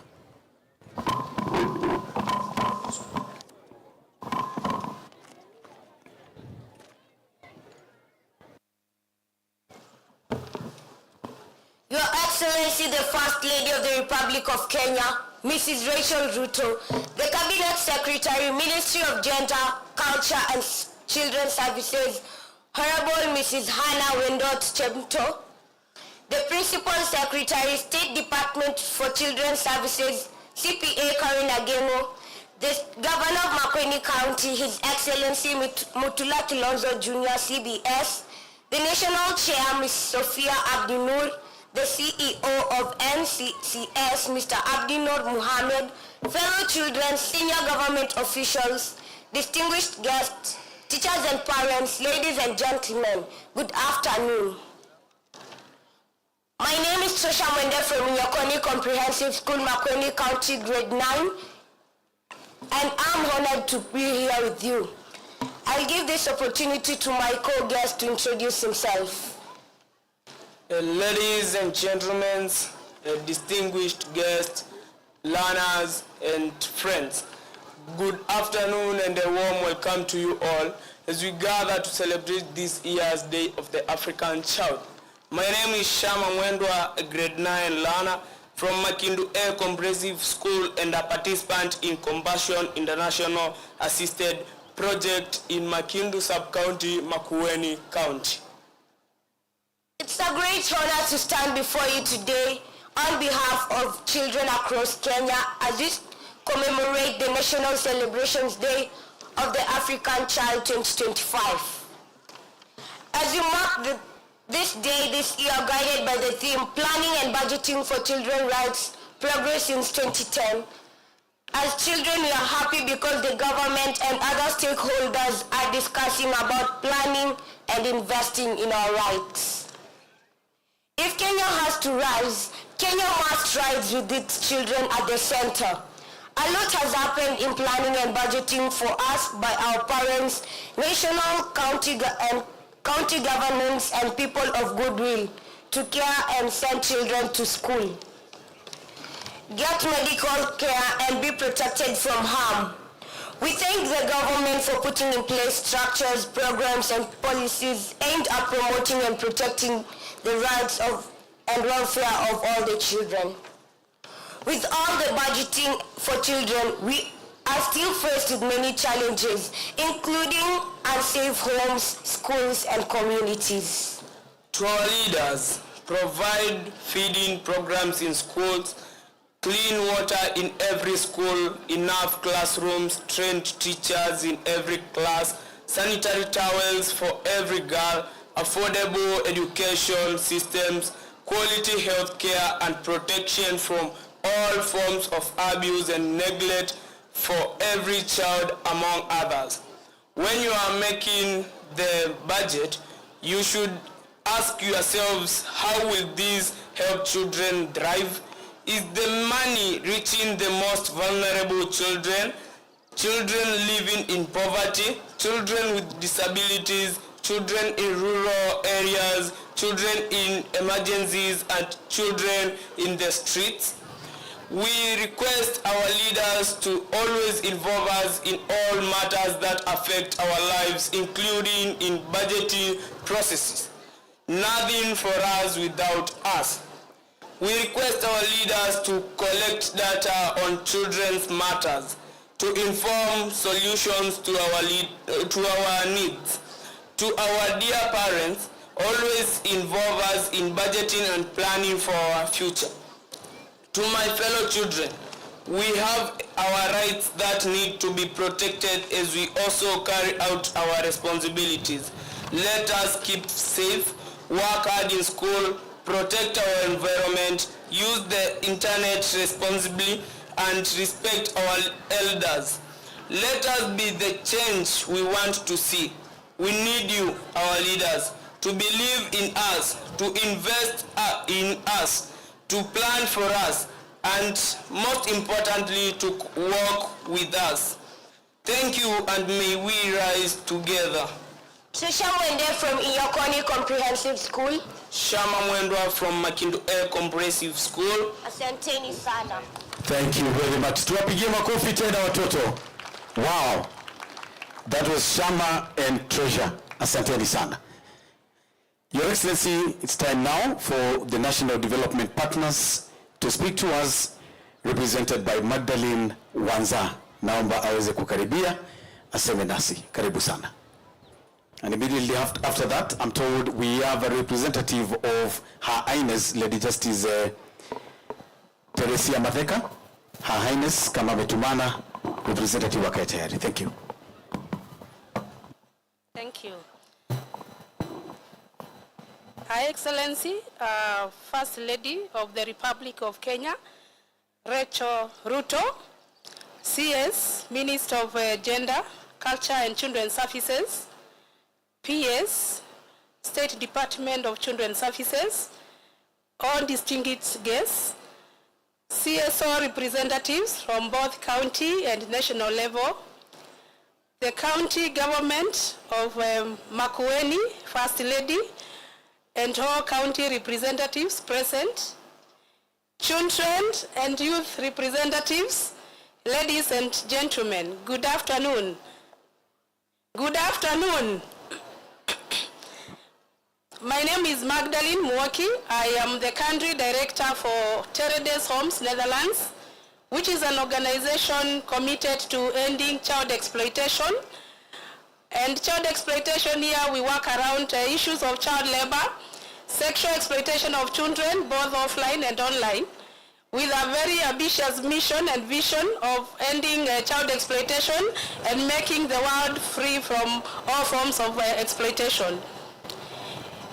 And Your Excellency, allow me to say that I'm happy. I come from Makueni County and very happy to be celebrating this event here because it will trigger a lot of conversation within the county so that we can think of and put children at the center of what we are doing as we have always been doing.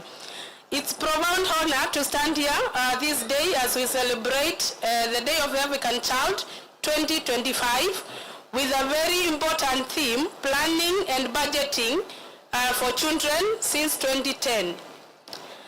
As development partners, we have journeyed with the government to ensure that the rights of children are fulfilled.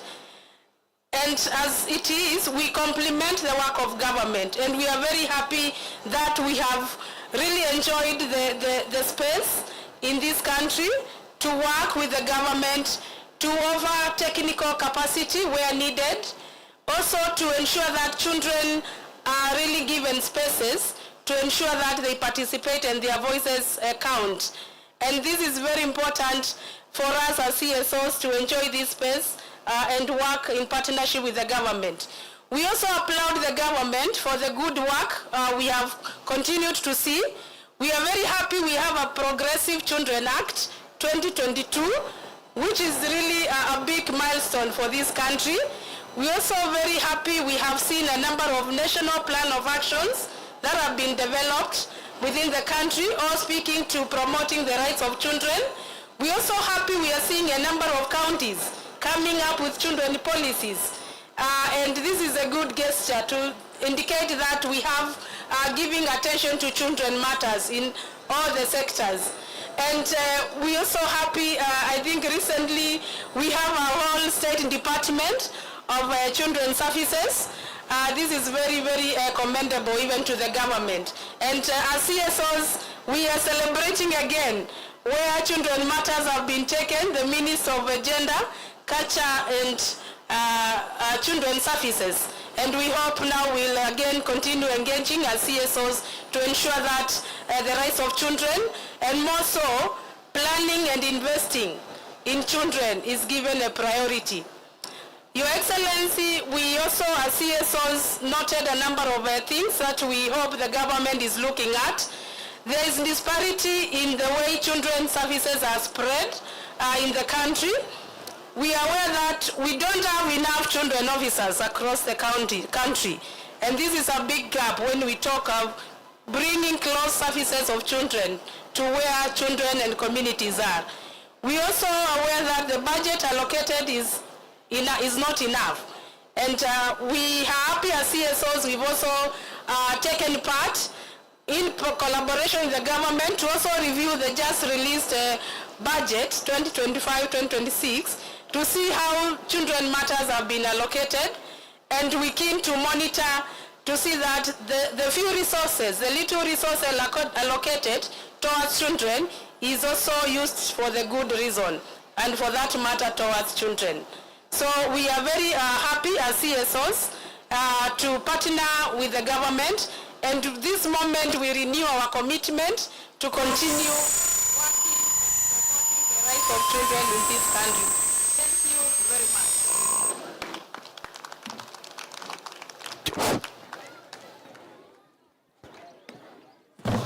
Your Excellency, now allow me to invite on stage. Allow me to invite on stage the representative of Her Highness Lady Justice Teresia Madeka, presiding judge, Makueni High Court, to speak for a minute, and then we continue. Karibu sana.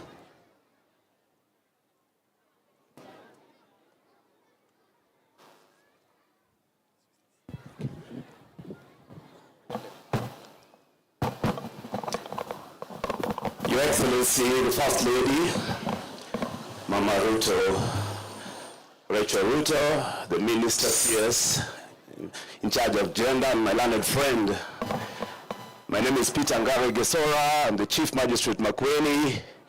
I understand here to also represent my presiding judge, Lady Justice Teresia Madeka. This is a great day for us as Makueni, and it couldn't have come at a better time. And we acknowledge the space of children in society. I, being a parent, and the inaugural Chief Special Magistrate who was appointed in the year 2001 to take care of children matters.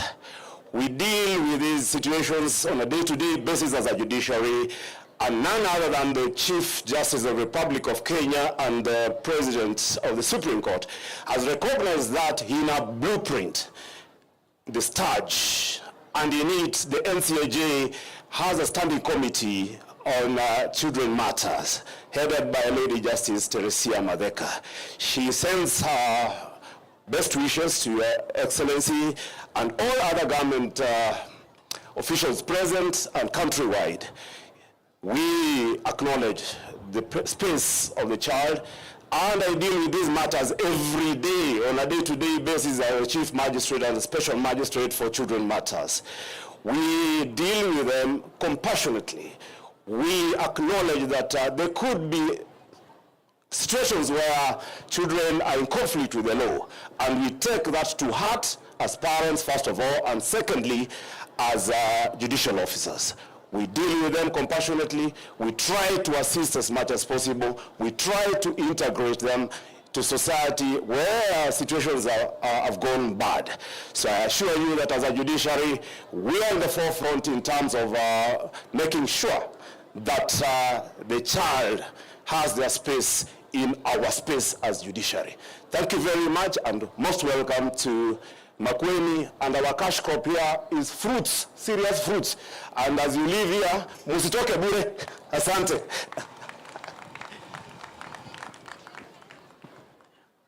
Thank you very much.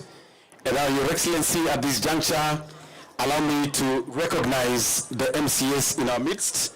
We have nominated MCS, Honorable Janet Katunga, please wave wherever you are. Thank you very much. Honorable Josephine Dambuki. Asante sana. We have Honorable Martina Kimilu. And we have Honorable Masi Mutuku. Sijui kama nimemsahau mwingine. Thank you very much. Allow me now, Your Excellency, to invite the Makueni County Commissioner, Mr. Hari Wafula, to speak to us, and thereafter we will invite the NCCS Board Chair, Madam Sophia Abdinur. County Commissioner, karibu tuonyeshe timu ya ngao.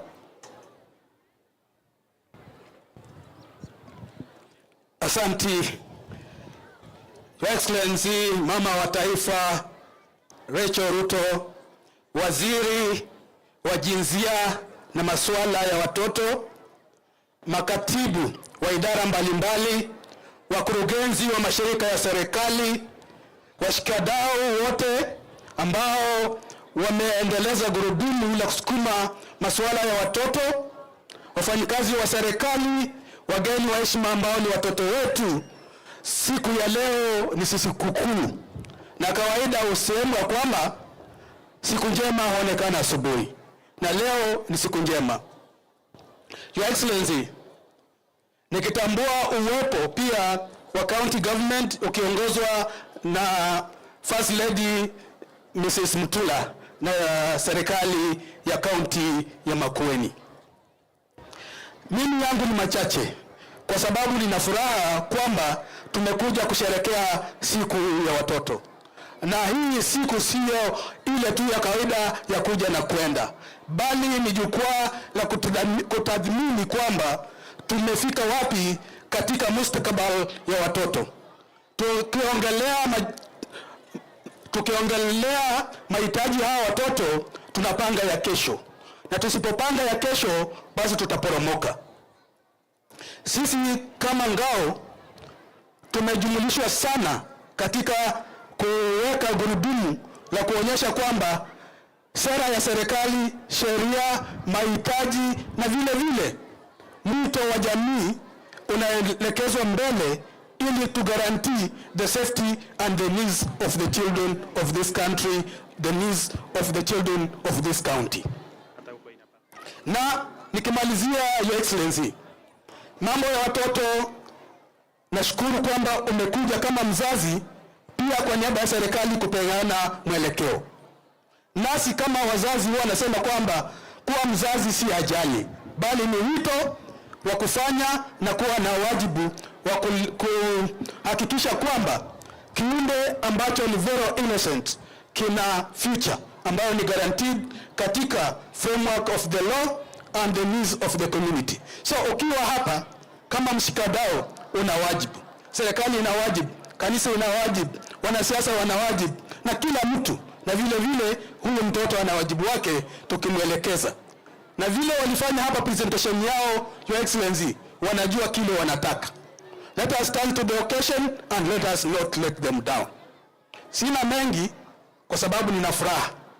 Furaha yangu ni kwamba Makueni County ilichaguliwa. Na ikichaguliwa ni heshima kuu ambao tumetunukiwa. Na mito wa Makueni County huwa wanasema kwamba Makueni works. And we want to work for the benefit and welfare of our children under your leadership and the guidance, Your Excellency. Nikikaa, wacha nitambulishe wafanyikazi wa national government ambao wako hapa. Wasimame tu mahali wapo and they wave. Asanteni, kaeni. Vile mesema kwamba kaunti hii ni mahali pa matunda. Kuna mbazi, kuna nini, kuna machungwa, maembe na kila aina ya kilimo, mazao ya kilimo. Tafadhalini mkija pia tutanunua hiyo matunda na tukiinua watu wa Makueni, kwa sababu mwito wa serikali ya Excellency William Ruto is bottom up, si ndio? Na bottom up ni wakulima ambao wanatoa matunda katika mashamba yao ili kulisha watoto wao na kujenga uchumi wa nchi hii. Na wale wameshiriki hapa kwa shughuli ya leo, huwa wanasema kwamba yeyote yule anapumua huugua, na ukiugua pangia huo kuugua. Ndipo haswa serikali imeleta mambo ya SHA. Tafadhali tujiandikishe, na wale ambao hatujajiandikisha, kuna hema pale, tujiandikishe, ili kwa bahati mbaya tukiwa wagonjwa tunaenda hospitali tunatibiwa na tusifilizike kwa sababu ya ugonjwa. SHA works. The government of the Republic of Kenya wants you to be a secure, healthy citizen. Tujiandikishe pale. Asanteni na Mungu awabariki, na karibuni na karibu tena. Bwana MC, majina yangu ni Yesu Darusi, si Wafula. Nimefahamishwa hivyo. Kumbe ni Bwana Duncan Tarus. Tupigie makofi anapokwenda kupumzika. Darusi. Asante sana.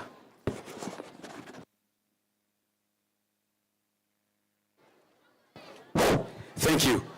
Your Excellency, at this juncture, allow me to invite the NCCS Board Chair, Madam Sophia Abdinur, to speak.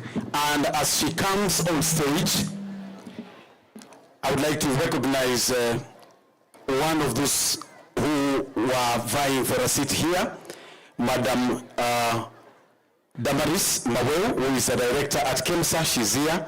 Thank you so much for showing up. Asante sana.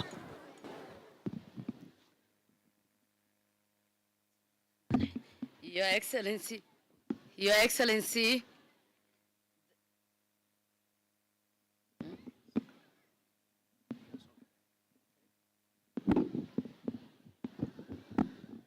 Your Excellency, the First Lady of Republic of Kenya, Mama Rachel Ruto, our CS for Gender, Culture and Children's Services, our PS for State Department for Children's Services, the First Lady of Makueni, distinguished guests, and the children. Hamjambo watoto. Hamjambo. Si leo ni siku yenu. Hamuna furaha? Haya, hamjambo watoto.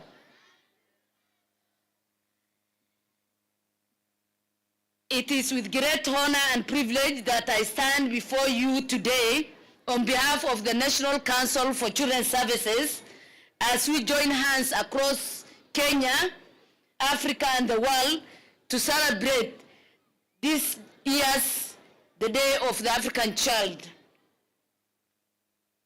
Your Excellency, this day is not merely a date on the calendar. It is a reminder and a call for action. We gather here to honor the memory of the brave children who on June 16, 1976, took to the streets of Soweto, South Africa, demanding their rights on education and dignity, only to be met with brutal forces. Your Excellency, our First Lady, as Nelson Mandela once said, there can be no neater revolution of society's soul than the way in which it treats its children. The courage of those children defending themselves from injustice lit a fire that is still burning within ourselves. Your Excellency, it is in our heart today. The fire of justice, equality, protection of every child in the world and in Africa. In 1991, the Organization of African Union, now the African Union, designated June 16th the Day of the African Child.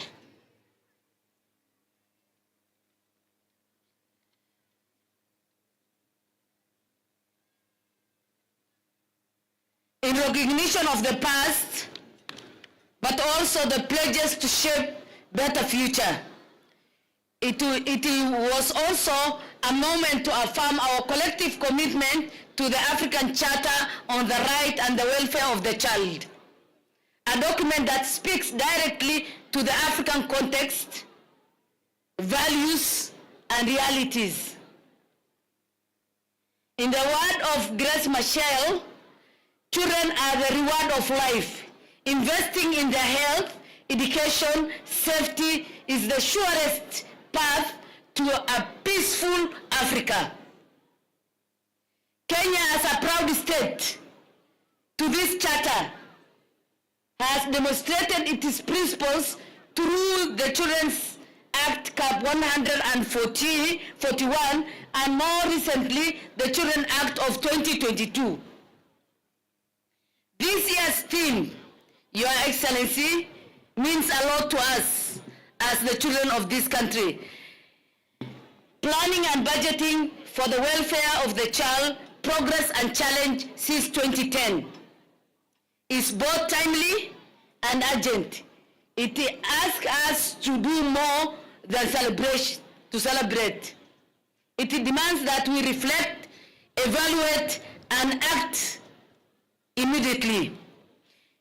Your Excellency, ladies and gentlemen, in Kenya, we have made a recommendable strides. The Constitution, the 2010 Constitution of Kenya affirms every child's right to basic needs and protection. The Children Act 2022 has ushered in more robust and inclusive legal framework. It is strengthened the children's protection system, promotes alternative family-based care, and most importantly, center the voice of the child in decisions that affects them. Through this act has confirmed the principles, the 4 pillars of the child's right. Right to survival, development, protection, and participation.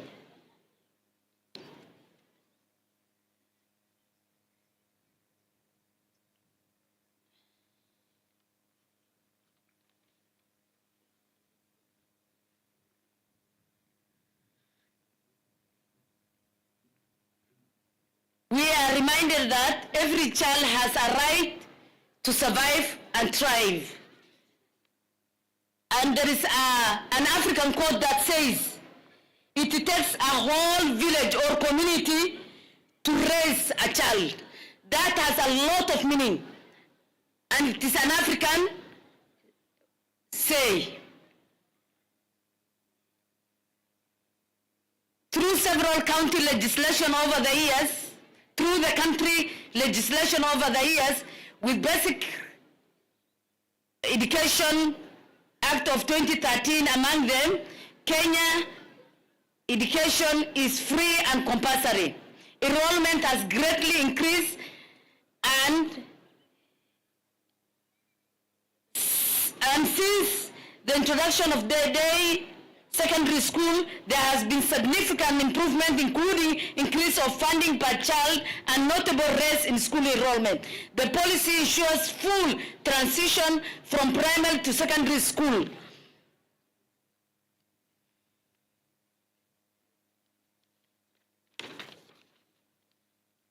On health, we have made a lot of gains through programs like NHIF, Linda Mama, and now Social Health Insurance Fund has improved greatly. And I can ascertain, I had a relative who enrolled herself just a week into SHA. She paid only 600 shillings. And she was admitted at Nairobi West Hospital for heart-related problems. SHA paid 600,000 for a person who enrolled for 1 week with 600 shillings. So Kenya is working, the government is working, and SHA is working. Those who are propagandas around there, please, I'm telling the people of Makueni and Kenya that enroll yourself in SHA because it is working. I have seen myself, a relative of mine has gone through and benefit from that. In child protection services, Your Excellency, we have 32 government registered child rescue centers and safe homes across various counties. With working with the government, county government, we have also enrolled child help line service. There was a child who asked if we have a line that she can call when she's in a danger. Children, get this number right today. We have a number that you can call and you can be rescued immediately. The number is 116. Children, do you hear that? That is your number to call, 116, and the government will be there with you immediately to rescue you and to help you out.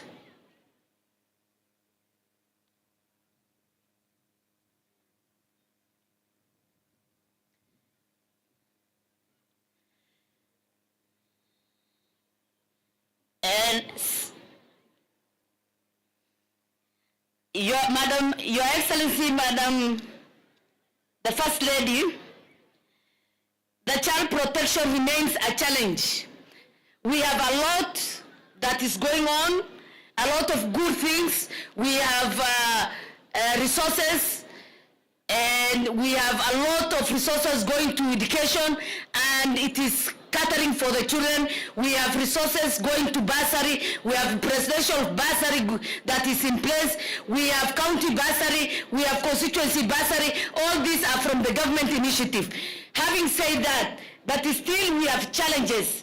And the challenge that we have is the survey of 2019, Violence Against Children Survey, painted a very bad picture. 45.9% of girls and 56.1% of boys have experienced some sort of violence.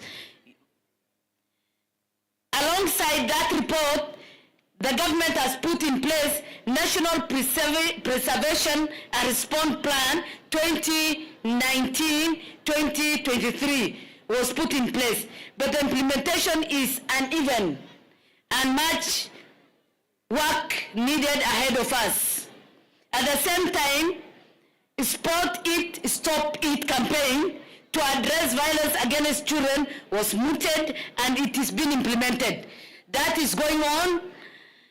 And Madam Speaker, Madam, your First Lady, allow me to highlight 2 milestones that has taken place.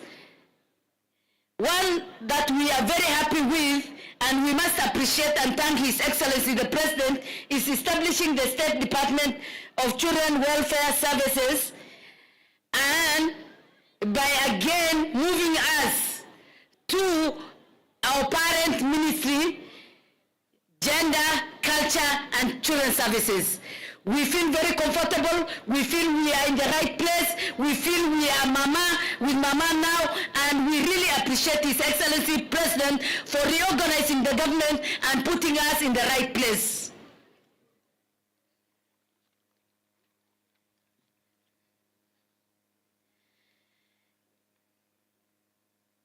Despite the challenges we must confront, despite many progress, is poverty. Children facing poverty are about 47.5%. 5.4 million of people face food insecurity. 1.3 children are in labor-related matter. They are in either forced labor or for a labor that they cannot necessarily, they must do it because of the need that is back in their homes. Harmful cultural practices and lack of quality education due to inadequate infrastructure, limited access to health care,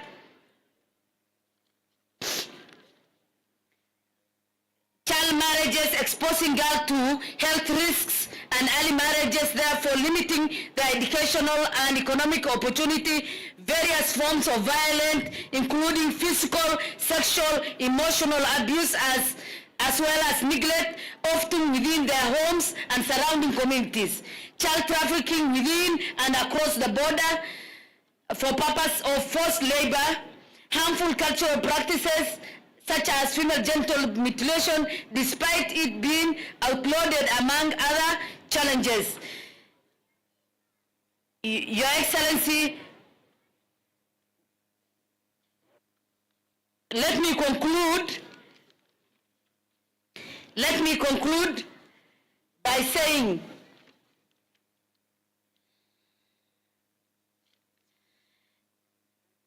I'm concluding. Our call for action, Your Excellency, is the following: promotion of positive parenting and digital literacy, strengthening coordination and data system, review and update child protection laws, full implementation of the Children's Act 2022, ensuring adequate resources and refacing budgeting, and enhance digital child protection, expand health programs affecting the children, address socio-economical affairs. Finally, Madam, allow me to end by emphasizing that planning and budgeting for children is today and not tomorrow. Your Excellency, thank you so much.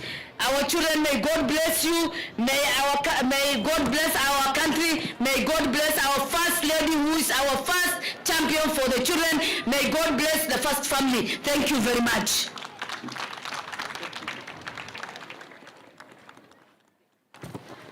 Haya, watoto hoye! Watoto hoye! Ati namba ya kupiga ukipata shida ni gani? Ati ni gani? Tuwapigie watoto makofi kwa kukumbuka 116. Na ukifika nyumbani unaambia mzazi ya kuandikishe kwa SHA. Unamwambia kuandikishe kwa sisikii, akuandikishe kwa wangapi wanaenda kusema waandikishe kwa SHA? Nione kwa mkono. Asanteni watoto. Your Excellency, now allow me to invite on stage CPA Karen Acheng Agengo, Principal Secretary, State Department for Children's Services, to take over the program. Karibu, Madam CPA, Madam PS. Karibu sana.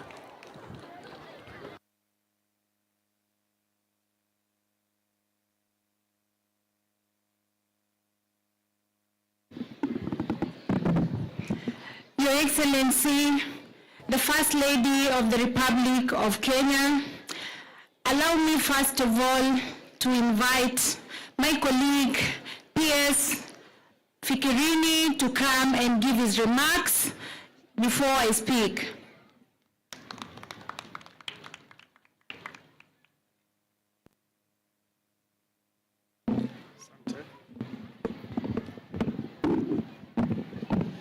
Asante sana.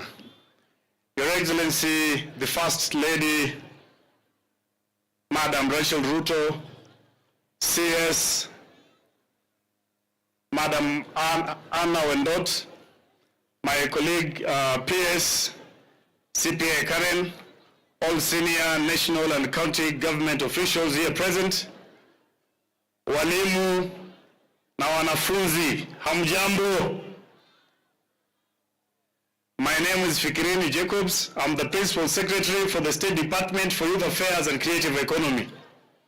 I have come here in solidarity with my colleague PS, my sister Karen, for the commemoration of the Day of the African Child.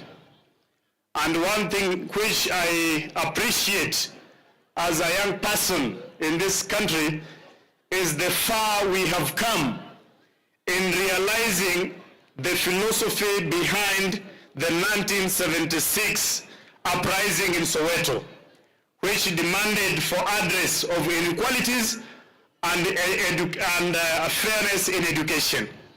I think as a country, having heard from what has been presented here by the board and even the chair, we have made such noticeable moves in addressing some of these inequalities and unfairness around the children's spaces, and I think we have a reason to jointly celebrate the Day of the African Child as a country here in Kenya.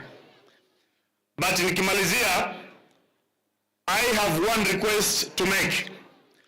through the lenses of the State Department for Youth Affairs and Creative Economy, I know for sure that Kenya is never short of a goodwill from the government, and even never short of NGOs, CSOs, and CBOs that deal in children-related affairs and even youth affairs. The only appeal I wish to make here today is to the organizations, the non-governmental actors in the children's spaces, to please enhance collaboration with the government. Na wengine wakikuwa wote, wengine wawe Katonzweni na kwingine, ili tusaidie hawa watoto kwa pamoja. And the same case, I think, is something which we will encourage in the youth space.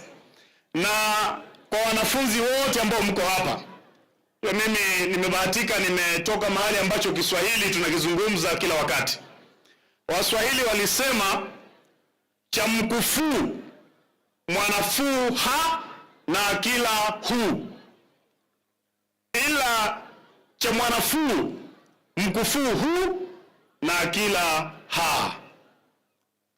Hii ina maana kwamba kwa wanafunzi wote ambao mko hapa, wakati mmejikubali kama wanafunzi, tuheshimu pia wazazi wetu na tuheshimu walimu. Hii jukwaa ambayo iko hapa yote ni watu ambao waliheshimu wazazi wao na walimu, ndio maana leo wamefika mahali ambapo wamefika.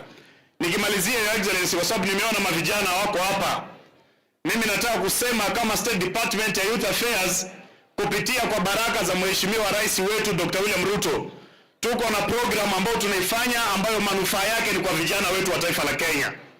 Tukisaidia wale vijana ambao wako shule na wamepata elimu, pia kuna grupu ya vijana wale ambao hawakuenda zaidi ya form 4. Mheshimiwa Rais ametuletea program inaitwa Nyota, the National Youth Opportunities Towards Advancement. Lengo la hii program ni mawili: kusaidia hawa vijana ambao hawakupita form 4 kupata ujuzi wa kibiashara, na pia to enhance their employability. Hapa kwa business support, His Excellency the President alileta mfumo wa kuchukua vijana 70 in every ward in Kenya, which is approximately 100,000 youth nationally.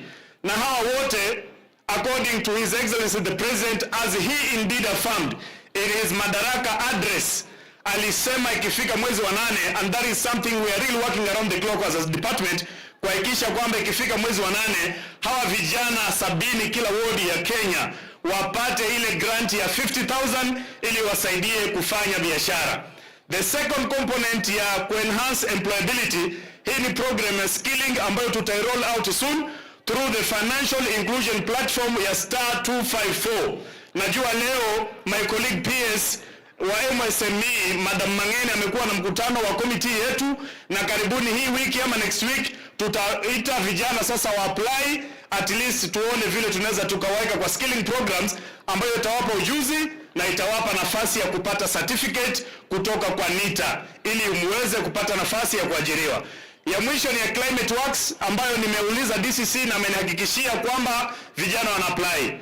In fact, as of right now, hapa Makueni County tuko na vijana zaidi ya 7,000 ambao wameapply hii program ya climate works ambayo Mheshimiwa Rais ameleta kwa manufaa ya vijana wetu. Nazidi kuomba kwa hizi siku 3 ambazo zimebaki, wale ambao hawaja apply wa apply ili tuweze kusaidika, ili tukiinua upande mmoja, kila mmoja tuzinuke sote kama vijana wa taifa la Kenya. Asanteni sana, Mwenyezi Mungu awabariki. Asante. Asante. Watoto oye! Watoto oye! Watoto, namba ya kufanya ripoti ni namba ni, this is a very important number. Your Excellency, the First Lady of the Republic of Kenya, our Cabinet Secretary, Gender, Culture and Children Services, the First Lady of Makueni County, the County Commissioner of Makueni County, representatives from the national government and the government, the county government of Makueni, our beloved children, distinguished guests, ladies and children. Good afternoon. So it gives me great pleasure to be here on this special day of the African child to celebrate with our children, a special day where we remember our children that fought for their rights in South Africa. These children fought for their rights to education, a right to be taught in a language that they understand. And so today we are here as we commemorate this special day in our nation.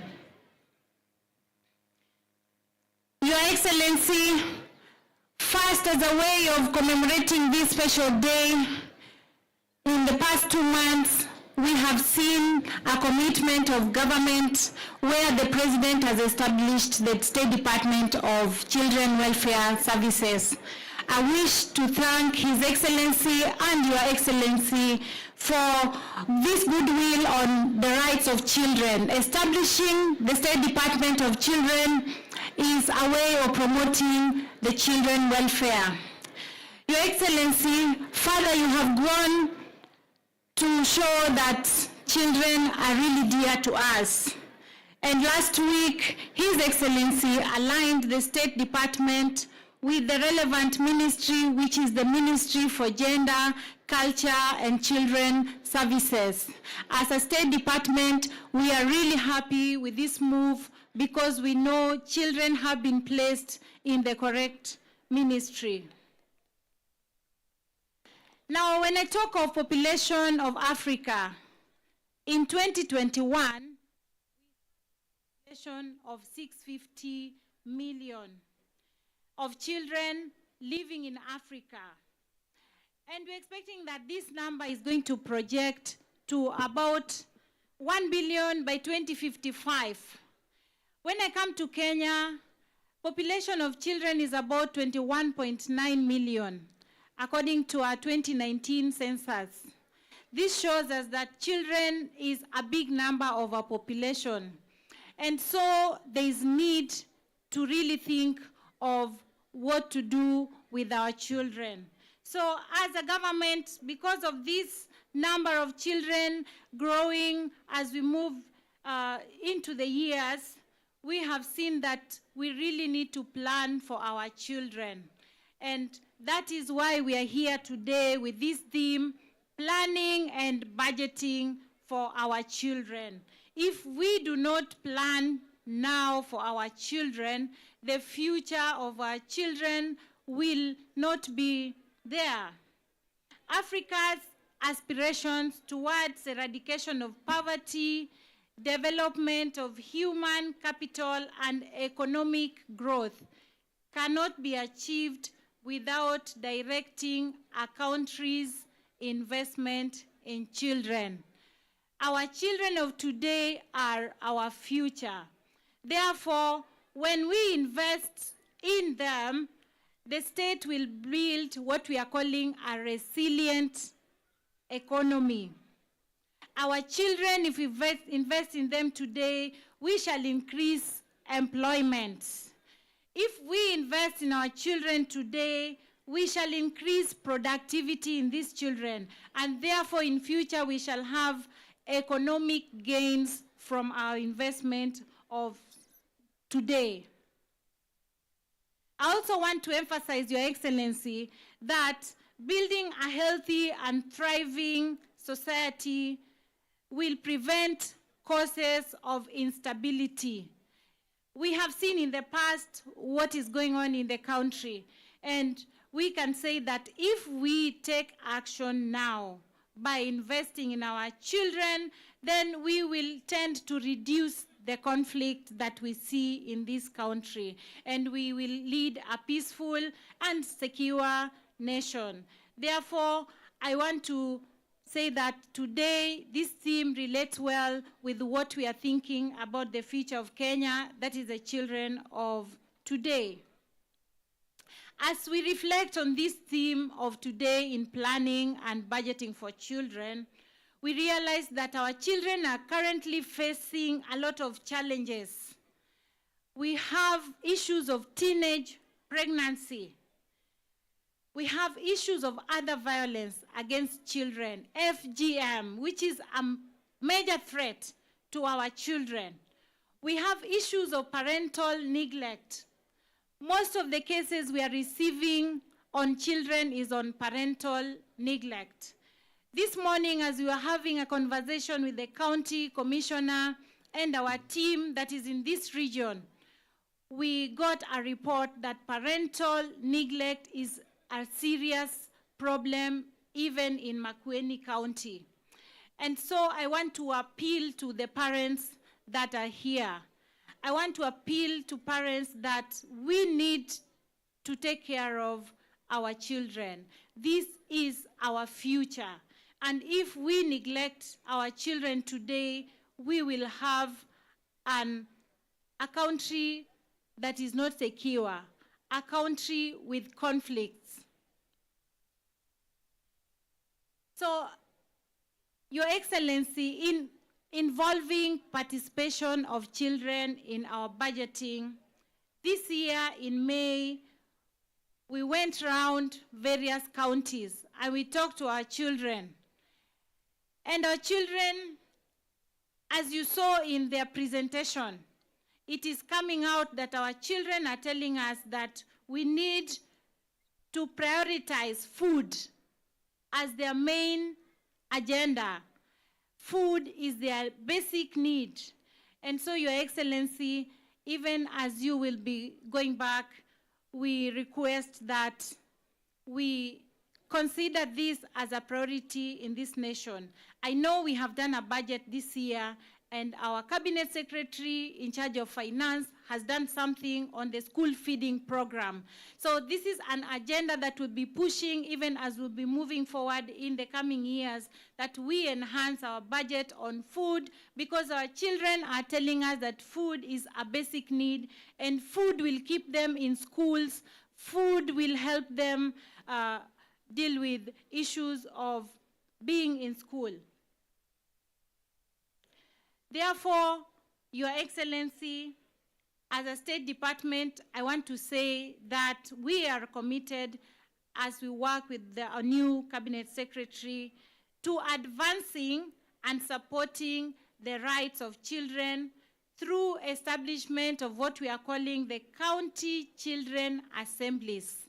All these children you see here have in place what we call County Children Assemblies, where they meet and discuss their rights. And this is what we want to promote countrywide, to give our children a chance to voice their concerns, so that we as a department and we as a ministry, we know what to focus on when it comes to the planning and budgeting for them. As I conclude, I want to say that I want to thank our new Cabinet Secretary, Honorable Anna, because this State Department was moved into her ministry a few days ago, and she found time to come for this event.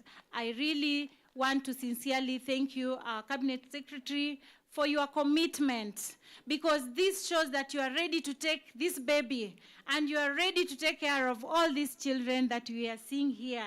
Asante sana, Madam CS. And also, I want to appreciate Your Excellency.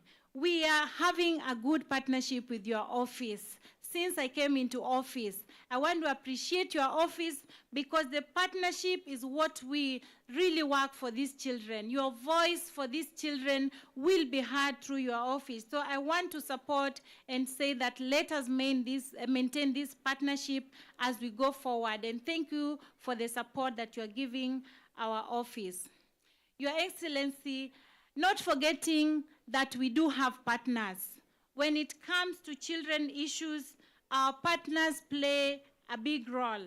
And in this forum, we do have partners who have supported us and continue to support child-centered programs. So I want to appreciate all the partners that are present here, because they are doing a good job in advocacy. They are doing a good job in providing technical support that goes along in our policy-making process. and in the implementation of our child-centered programs. I want to say thank you very much for all the partners that are here. Last, I want to also appreciate the organizers of this event. I know there was a committee that was involved. They've been working for the past 3 months to ensure that this event is successful. So I want to take this opportunity to appreciate all the committee members that were involved in this process. Your Excellency, I would like to say that children are very dear to us, and I know children are dear to you. And so even as we commemorate this day, let us take the views of these children seriously. I noted what the children were saying. For example, they brought up the issues of let us have an ambulance in this county. Let us have ambulance in all counties. That requires collaboration with our counties. We will continue to work closely with our county governments to ensure all the children's needs are taken care of. As I close, Your Excellency, allow me to invite the First Lady of Makueni County to come and give her remarks. Asante sana.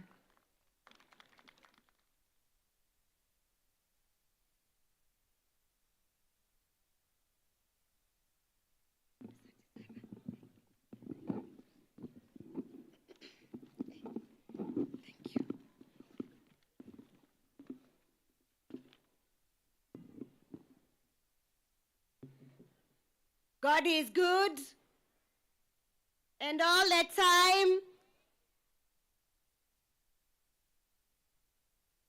Mwaseo ingi, siana mwacha ingi. Her Excellency, the First Lady, Madam Rachel Ruto, the Cabinet Secretary, Ministry of Gender, Culture and Children's Services, Ms. Hannah Cheptumo, the Principal Secretary, Ministry of Gender, Culture and Children's Services, State Department for Children's Services, CPA Karen Achieng, the PS State Department for Youth Affairs and Creative Economy, Mr. Fikiri Jacobs, the County Commissioner, Honorable MCAs, distinguished guests, our esteemed children of Makueni, all protocols observed, ladies and gentlemen, good afternoon. It is both a great honor and privilege to stand before you today on this special occasion, the Day of the African Child. Today, we gather across this great continent to mark the Day of the African Child, a day that reminds us of the bravery of the Soweto children who stood up for their right to education in 1976. Their legacy challenges us to ensure that no child in Makueni or Kenya is denied education, safety, or opportunities to thrive. Your Excellency, Mama Rachel Ruto, I extend my deepest gratitude to you for honoring us with your presence today. Your leadership in promoting education, women empowerment, and child welfare through initiatives like Joyful Women Organization and Elimu Scholarship Program aligns perfectly with our county's vision. Your support strengthens our shared mission to uplift every child in Makueni. We have turned our policies into action to ensure every child learns, thrives, and dreams big. The theme for this year's celebration, Planning and Budgeting for Children's Rights, Progress since 2010, calls for a moment of reflection, but also a renewed commitment. It urges us to assess what has been achieved and what must still be done to place children at the heart of policy, investment, and development. As we reflect on this year's theme, Planning and Budgeting for Children's Rights, Progress since 2010, I would like to highlight some of the commendable strides that the government of Makueni County has made to uphold and protect the rights and welfare of our children. We have established a dedicated office to manage children's affairs and serve as an ombudsman for children's rights. We have provided annual budgetary allocations specifically dedicated to children's programming within the social protection, education, and health sectors. We have developed a Makueni County Children Policy 2021 that provides a framework to secure the 4 pillars of child rights, namely survival rights, development rights, protection rights, and participation rights. We have established the Makueni County Child Rescue Center, whose objective is to provide care and support to child victims, survivors of violence and abuse, and children living on and off the streets in line with Section 142, as read with Section 145(12) of the Children's Act. We have developed operational guidelines to provide a structural framework for the effective management of the Makueni County Child Rescue Center. We have initiated a personal hygiene and management program that entails the provision of dignity packs to needy girls and boys in vulnerable households. We have initiated programs on enhancing nutrition for women and children, thus improving access to health, commodities, and treatments. We have established a project on mainstreaming gender in adolescent health and nutrition aimed at reducing barriers affecting access to health and nutrition education and services amongst adolescents. We have also established and equipped a gender-based violence recovery center with a fully fledged children's section. The GBV Recovery Center plays a pivotal role in coordinating violence against children cases countywide, thus heightening detection, response, prevention, management, and support of children survivors of violence. We have constructed and equipped a total of 354 modern early childhood development and education centers, also known as the ECDE, across the county to enhance early learning infrastructure. We have employed on permanent and pensionable terms over 957 ECDE teachers in the county, thus ensuring access to quality early childhood education. We have also established and equipped child daycare facilities in Makueni and Emali modern markets, and once operational, the centers will enable working parents, especially mothers, to have a safe environment for their children as they work. We have provided assistive devices to children with disabilities to support their mobility, communication, and daily functioning. We acknowledge that no development strategy can succeed unless it invests in children and gives them the means to build a better future. Our children deserve not only education, but protection from physical abuse, neglect, diseases, and conflict. On this day, I challenge you, all of you, to reaffirm your commitment to protect children's rights, to support their aspirations, and to help them realize their full potential, and call upon the national government to set aside resources or create a fund for children protection programs in counties. We request the national government to partner with us on making the Makueni Child Rescue Center a reality for the vulnerable children. To our children here today, you are not too young to lead.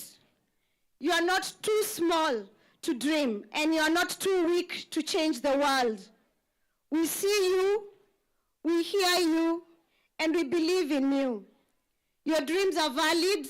Work hard in your studies to invest in your future. Listen to your parents, your guardians, and your teachers. Allow me, Your Excellency, to applaud the close working relationship between the national government and the county governments in matters children and education. By creating a state department dedicated to children affairs, the President showed leadership and demonstrated his commitment to advancing child rights and welfare. The county government of Makueni, led by Governor Mutula Kilonzo Jr., my dear husband, remains committed in championing and spearheading policies and programs geared towards ensuring the safety, growth, and success of children. In conclusion, let this day be more than a commemoration. Let it be a call to action, a promise renewed, and a future reclaimed by and for the children of Kenya.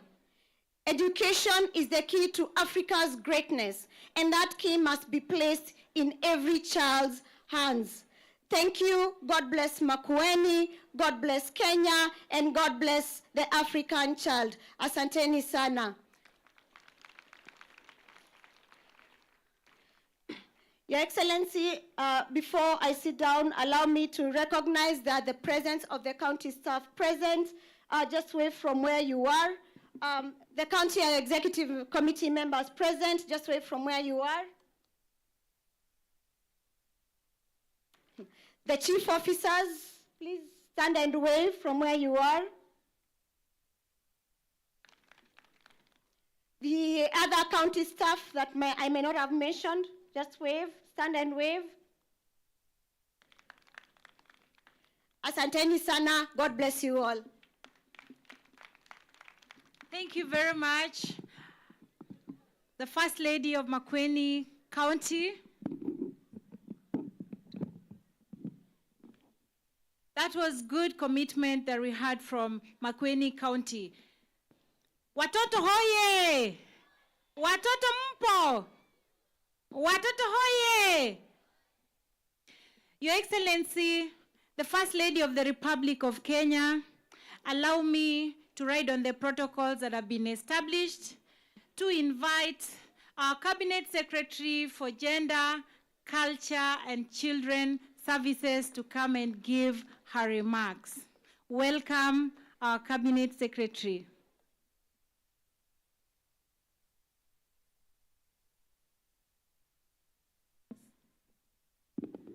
Thank you. You know, when children have sat for a long time, Karen, you have to give them a chorus. So please, children, stand up. All children, and all of us are children somehow. We may not be young children, but we are children. This is the day. This is the day that the Lord has made, that the Lord has made. We will rejoice, we will rejoice and be glad in it, and be glad in it. This is the day that the Lord has made. We will rejoice and be glad in it. This is the day, this is the day that the Lord has made.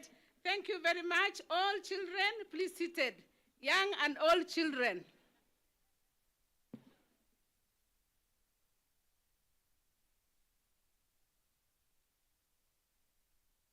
Our chief guest, Her Excellency, the First Lady, Mama Rachel Ruto, the spouse to the Governor of Makueni County, Mrs. Anita Mutula, the Principal Secretary, State Department for Children's Services, Madam Karen Achieng Agengo, the Principal Secretary for State Department, Youth and Creative Economy, Mr. Fikirini Jacobs, honorable members of Parliament present, if they have come later, the board chair of the National Council for Children's Services, Madam Sophia Abdi Noor, the leadership of the County Assembly and all elected and appointed leaders of the county present, parents, our beloved children, distinguished guests, Siana Mwaseu watoto, Yesu ataiwe. Amen. Ladies and gentlemen, it is an honor to join you today as we mark this year's Day of the African Child 2025 celebrations. This year, the event will be commemorated under the theme, Planning and Budgeting for Children's Rights, Progress since 2010. This theme emphasizes on the need for us to create within our country and for our continent budget lines that allow children to thrive and enjoy holistic growth and development. I would like to thank His Excellency the President for giving me the honor to lead the ministry and more specifically the State Department of Children's Services. It gives me joy as a mother to lead a State Department that has been granted the mandate to lead Kenya in ensuring the children are protected and empowered.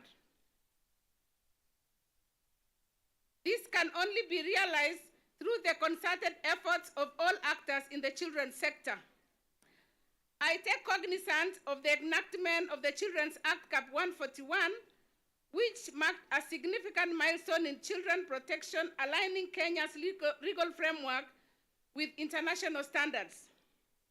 The Act emphasizes the rights of the child and outlines mechanisms for their protection and welfare. Whereas I come at a time when my predecessor has made significant strides in ensuring the implementation of the Act, the task ahead is ensuring the Act is fully implemented. The regulations to fully implement the Act are at the final stages, and we shall soon gazette them. The Children Policy 2010, which is under review, has already undergone thorough public participation, and once we consolidate the comments, we shall present it before the Cabinet for adoption. The policy is progressive and addresses the gaps that are in the sector. Ladies and gentlemen, Kenya has made significant strides in integrating child-focused priority into national planning and budgeting. This year, we have had children engage in giving their views to the national budget. This is inculcating child participation in the budgeting process, and we shall strive to ensure that every year the children will be involved in the budget process. Ladies and gentlemen, as we reflect on our journey since 2010, it is evident that significant progress has been made in planning and budgeting for children. However, challenges remain, and it is our collective responsibility to ensure that every child in Kenya grows up in a safe, nurturing, and empowering environment. Let us affirm our commitment to investing in our children, the true wealth of our nation. Na ningependa kuongezea ya kwamba sisi kama wizara fuatilia maslahi ya watoto kupitia kuhakikisha that familia yote wanakaa salama. Tukiwa katika wizara ya jinsia, tunapenda kusema ya kwamba tunataka familia zote, baba na mama, wakae katika usalama. Ndio watoto hawa waweze kupata mahali pazuri pa kukua, mahali pazuri pa kusoma, na ikiwa kuna swala lolote ambaye inasumbua familia, kwa hiyo shida ikiwa watoto pia wanapata shida. So kama wizara tutakuwa tunaangalia mambo ya wamama, mambo ya wababa, mambo ya vijana kupitia kwa culture and arts, na pia mambo ya watoto. Kwa hivyo katika hii wizara familia yote inashughulikiwa. So tunashukuru sana His Excellency the President kwa kutupatia hii nafasi. Sisi kama wizara tutahakikisha kwamba kila mahali tutasunguka, na katika hali ya kuhakikisha kuna usawa, watoto wanapatiwa nafasi ya kuongea katika hii hali ya kusema ni nini wanataka. Vile tumeona leo watoto wameanza kutoa yale mambo ambayo inawasumbua, na hizo vitu zote wamesema tutachukua kama wizara na kushughulikia ili familia na watoto sana sana wakae katika maisha ambayo inafaa. Ya mwisho ningependa kushukuru kaunti ya Makueni kwa sababu kama serikali we have what is an all of government approach. Kwa hivyo tunafanya kazi na county governments. Napenda kushukuru sana the governor of Makueni County.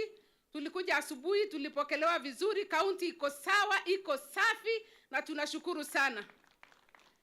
Tunapenda pia kushukuru governor ambaye alikuwa tangulizi hapo mbele, kwa sababu yeye ndiye alianzisha. Kenya mzima tunajua ya kwamba hii county inafanya maendeleo. Mko na mambo ya matunda, mko na mambo ya elimu, mambo ya afya. Tumeambiwa ya kwamba mmejisajili katika SHA, muendelee ili tuweze kukaa vizuri, afya ikiwa sawa, mambo ya elimu ikiwa sawa, familia kama imefurahi, inchi inakuwa sawa. So tunawashukuru sana county government. Continue doing that way. We will always liaise with you. In case you have any issue that you want us to address, we will always be there. And thank you for giving us an opportunity to come and celebrate with our children. Our children have spoken. We have taken note of the sentiments that you have made, and we shall make a follow-up as the PS has said. Thank you so much. May the Lord God bless you. Thank you. God bless the children of Kenya. God bless the children of Africa. It is now my privilege and singular moment to welcome the First Lady of the Republic of Kenya. Let us all be upstanding to welcome Mama Rachel Ruto, Mama Doing Good.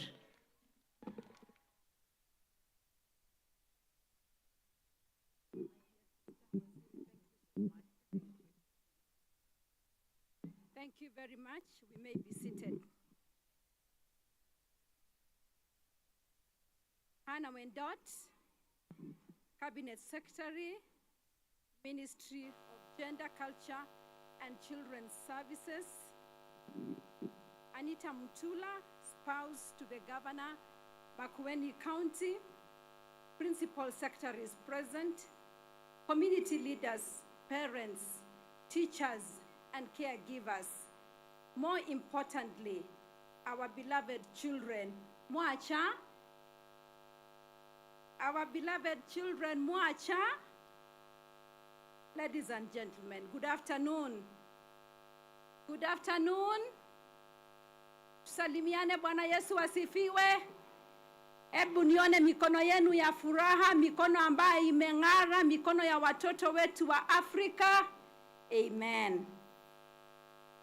Many of us who grew up in rural Kenya will remember, as young children, we would rise early to help our parents harvest maize in the shamba during the harvest season. After the main harvest was done, we would rush back through the fields with little sacks, searching for stray kernels left behind. In Ukambani, it is called Kugedha Matalio. In our national language, Kiswahili, it is called Kukusanya Masazo. We were encouraged to keep piling the maize we collected until our sacks were full. Then, with proud hearts and bulging pockets, we would sell our matalio from the shamba and save money to buy something small, perhaps a young lamb or a young chicken to keep or care for. Even in those early years, our parents taught us the value of saving and budgeting. Collecting our matalio from the shamba wasn't just about the maize. It was our first lesson in planning, in understanding that every kernel saved had purpose and that small contributions could grow into meaningful rewards. It showed us that financial habits begin in childhood and that teaching children to save and plan early lays a foundation for their future. This childhood practice perfectly mirrors our theme today, planning and budgeting for children's rights, progress since 2010, as we celebrate the Day of the African Child here at Unoa Primary School in Makueni County. Receive warm greetings from our President, Dr. William Samoei Ruto. He is passionate about every child being an active participant in nation building, where their voices are heard and genuinely respected and valued. Ladies and gentlemen, This day reminds us that every child carries within them the promise of Kenya's tomorrow, and that it is our solemn duty to protect, nurture, and invest in that promises. As Psalms 127 verses 3 beautifully declares, children are a heritage from the Lord, calling us to cherish and safeguard their well-being. Just as we learned how to count, save, and invest our material, so we must ensure that every policy, every shilling, and every program for children is carefully planned and accounted for, empowering them to claim their rights and shape Kenya's tomorrow. This requires more than just goodwill. It demands intentional planning and budgeting, with decisions made at the highest levels of government, with children at the center. A similar theme was adopted 15 years ago for the 2010 Day of the African Child celebration. As we celebrate today, we need to take stock of the gains that we have made as a country and equally reflect on the work that still remains. Kenya has made a lot of strides in moving the agenda of children protection and welfare ahead. Let me share some of the celebrations since 2010.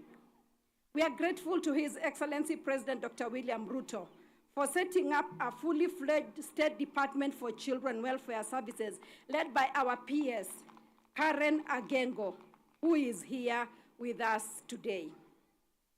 Our Constitution enshrined children's rights at the very heart of our national values. Article 53 enshrines every child's right to education, nutrition, health care, protection, and the nurturing love of a family. The Children's Act, which was enacted in 2022, contains elaborate provisions for the protection of our children. Our National School Feeding Program, which began in 2018 with 1.5 million beneficiaries, now reaches over 2.6 million children, bolstering both school retention and nutrition. In a bid to further enrich our children's experience and health, my office has been diligently collaborating with the Ministry of Agriculture under the 4K Club to establish kitchen gardens in all public primary schools across Kenya under the initiative Feed One End Hunger.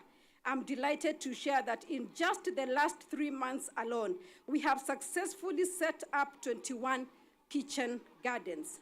The positive impact on our schools has been nothing short of remarkable, fostering a connection between education and nutrition and empowering students with practical skills.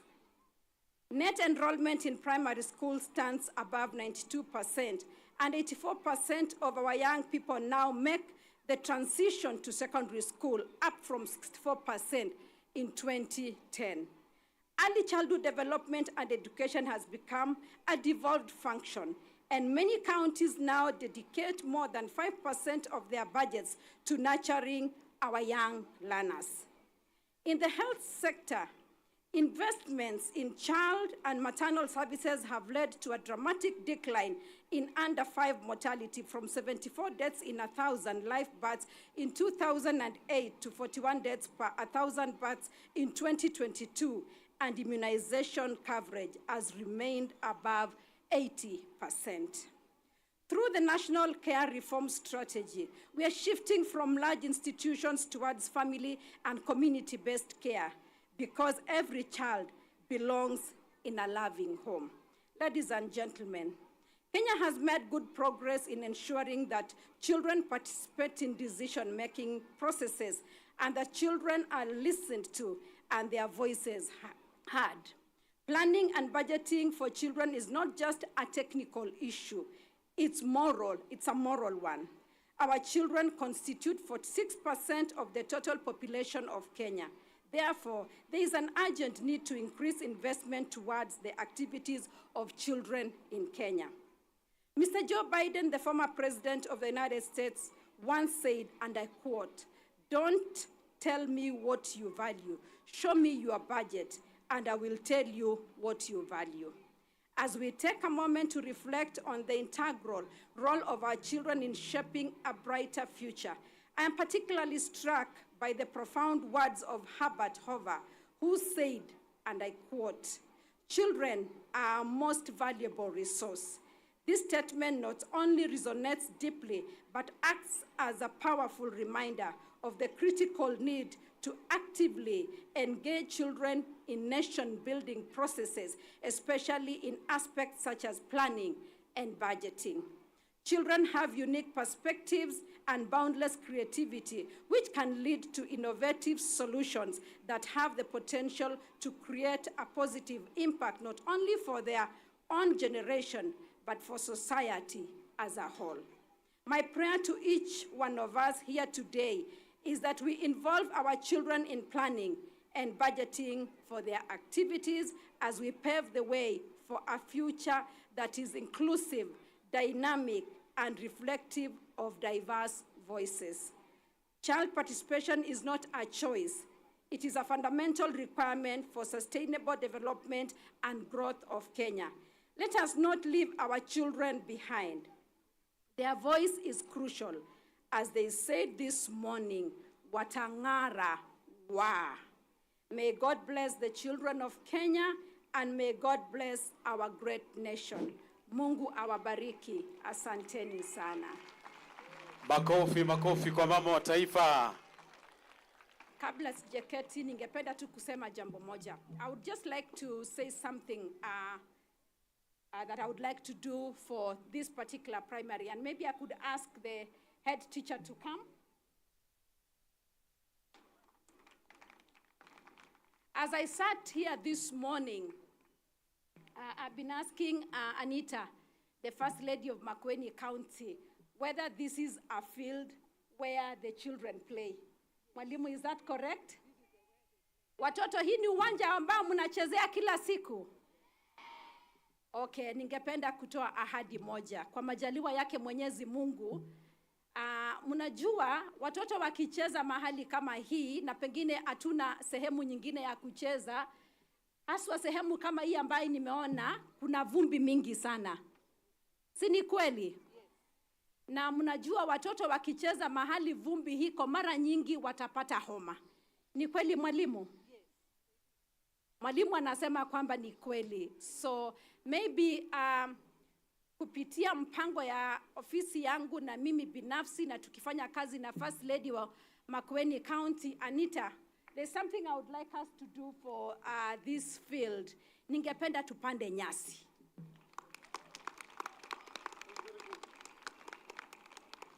Watoto tunakubaliana? Ningependa tupande nyasi hapa, ndio wakati mnakuja kucheza, muweze kucheza kwa kiwanja ambayo haitakuwa na vumbi na ambayo haitakupatia homa. Na mnajua kwamba homa, mtoto mmoja akipata homa, anapatia mwingine. Na akitoka shule na homa, anapeleka nyumbani. Si ni kweli? Anapatia pia wazazi na pengine watoto wengine. Lakini nilikaa chini hapa nikajua kitu kimoja kwamba pengine hamna maji. Si ni kweli? Kwa hivyo tuta drill borehole. Tutachimba shimo ya maji hapa. Ili maji ambayo tutapata hapa, na nataka kuamini kwamba Makueni iko na fresh water. Na hata kama haina fresh water tutajua vile tutafanya. Tungependa hii maji itumike kwa watoto, kukunywa, kutumia, tutumie pia kunyunyizia hapa kwa kiwanja, na ikiwezekana iweze kusambaa kwa mashule mengine kama shule iko karibu ama hata kuna soko. So katika hii siku ya kusherehekea siku ya watoto wa Kiafrika, wacha tuweze pia kusema kwamba tutapata maji katika hii shule ambayo imetupatia hosting, shule ya Uno, ili pia watoto waweze kupata maji ya kukunywa, shule ipate maji ya kutumia jikoni kwa ile school feeding program ambayo tunalete ya mambo ya kitchen gardens ambayo tunafanya na 4K clubs, na tuweze kusambaza hiyo maji pia iweze kufika katika sehemu nyingine, shule nyingine, ama kama kuna hospitali hapa, ama hata kama kuna soko. Kwa hivyo hiyo ndio ahadi yangu ambayo ningependa kuacha hapa tukisherehekea siku ya mtoto Mwafrika. Asanteni sana, tutaanza hiyo mpango. Wacha Mungu awabariki, Mungu awabariki watoto wetu wote wa Kenya, mahali kokote waliko, na watoto wetu wa Africa continent. Asanteni sana, Mungu awabariki. Asante, wapi makofi? Tunaomba mama wa taifa aweze kusalia kwenye jukwaa. Kuna zawadi nyingi sana ambazo watu wa Makueni wamekuandalia. Zawadi ya kwanza italetwa na mwenyekiti wa NCCS, aje kwa haraka, na anapoleta zawadi nataka tumwangalie mama wa taifa sote. Makueni hoye! Tunataka Rais William Ruto aje hapa. Wangapi wanatumana Rais William Ruto afike Makueni? Afike wote, alete maendeleo. Asanteni sana. Zawadi ya kwanza ndio hiyo. Amekabidhiwa, angalia vile ni nzuri. Wow, wapi makofi? Hiyo imepeana na NCCS. Hapo nimeona mwenyekiti na CEO. Zawadi ya pili, Mheshimiwa Mama wa Taifa, ni ya spouse to the governor wa Makueni, Her Excellency Madam Anita Mutula. Pia naye ana zawadi yake ya kukupa. Na nimefahamishwa ni kama ni matunda ya huku Makueni. Matamu kweli kweli. Matunda ya huku hayana mfano. Ndio hiyo amekabidhiwa, makofi kwake. Kuna zawadi nyingine iweze kufika haraka. Wow, machungwa. Naomba mbaki papo hapo, Your Excellencies. Naomba tafadhali tupate picha. PS weza kuja pamoja na PS Fikirini tuweze kufika hapo mbele. County Commissioner, Chair wa NCCS pamoja na CEO, Madam Principal fika hapo mbele, Madam Magdalene Wanza, that is, fika hapo mbele ili tuweze kupiga picha, na waziri pia of course waziri. Tujipange kwa picha moja, tunaweza kutengeneza line mbili kama inawezekana. 2 lines are okay if one is. Na wakati inapigwa wanafunzi wakaribishwe hapa, tupige picha ya pili.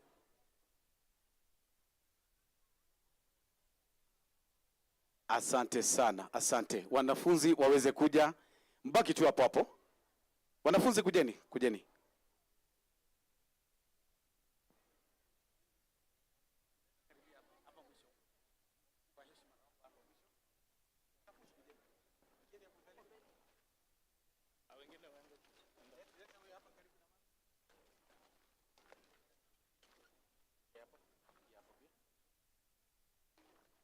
Wanafunzi sogeni mbele. Sawa, hapo sawa. Tengeneza C. Hiyo ni picha ya kuonyesha ya kwamba siku hii kubwa tulitembelewa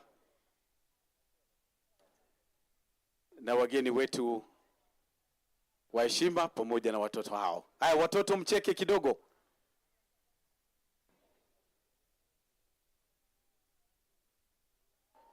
Asanteni. Wale wote wengine wako hapo, tushuke tumwache mama wa taifa ili tuweze kufunga na wimbo wa taifa.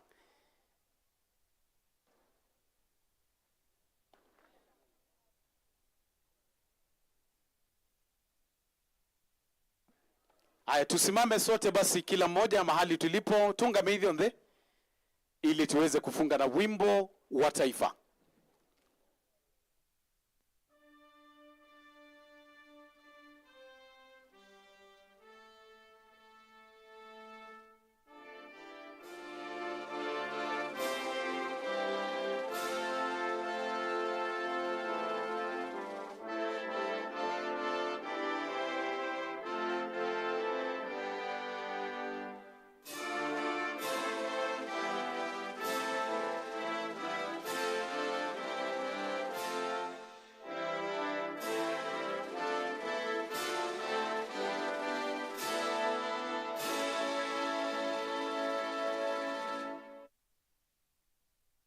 Tuweze kumruhusu sasa mama wa taifa na ujumbe wake waweze kuondoka kwa kwa wakati ufaao. Tunawashukuru nyote. Tunakushukuru sana waziri wetu Mheshimiwa Hana Wendoti Cheptumo kwa kuweza kuongoza hafla hii pia kwa njia inayostahili.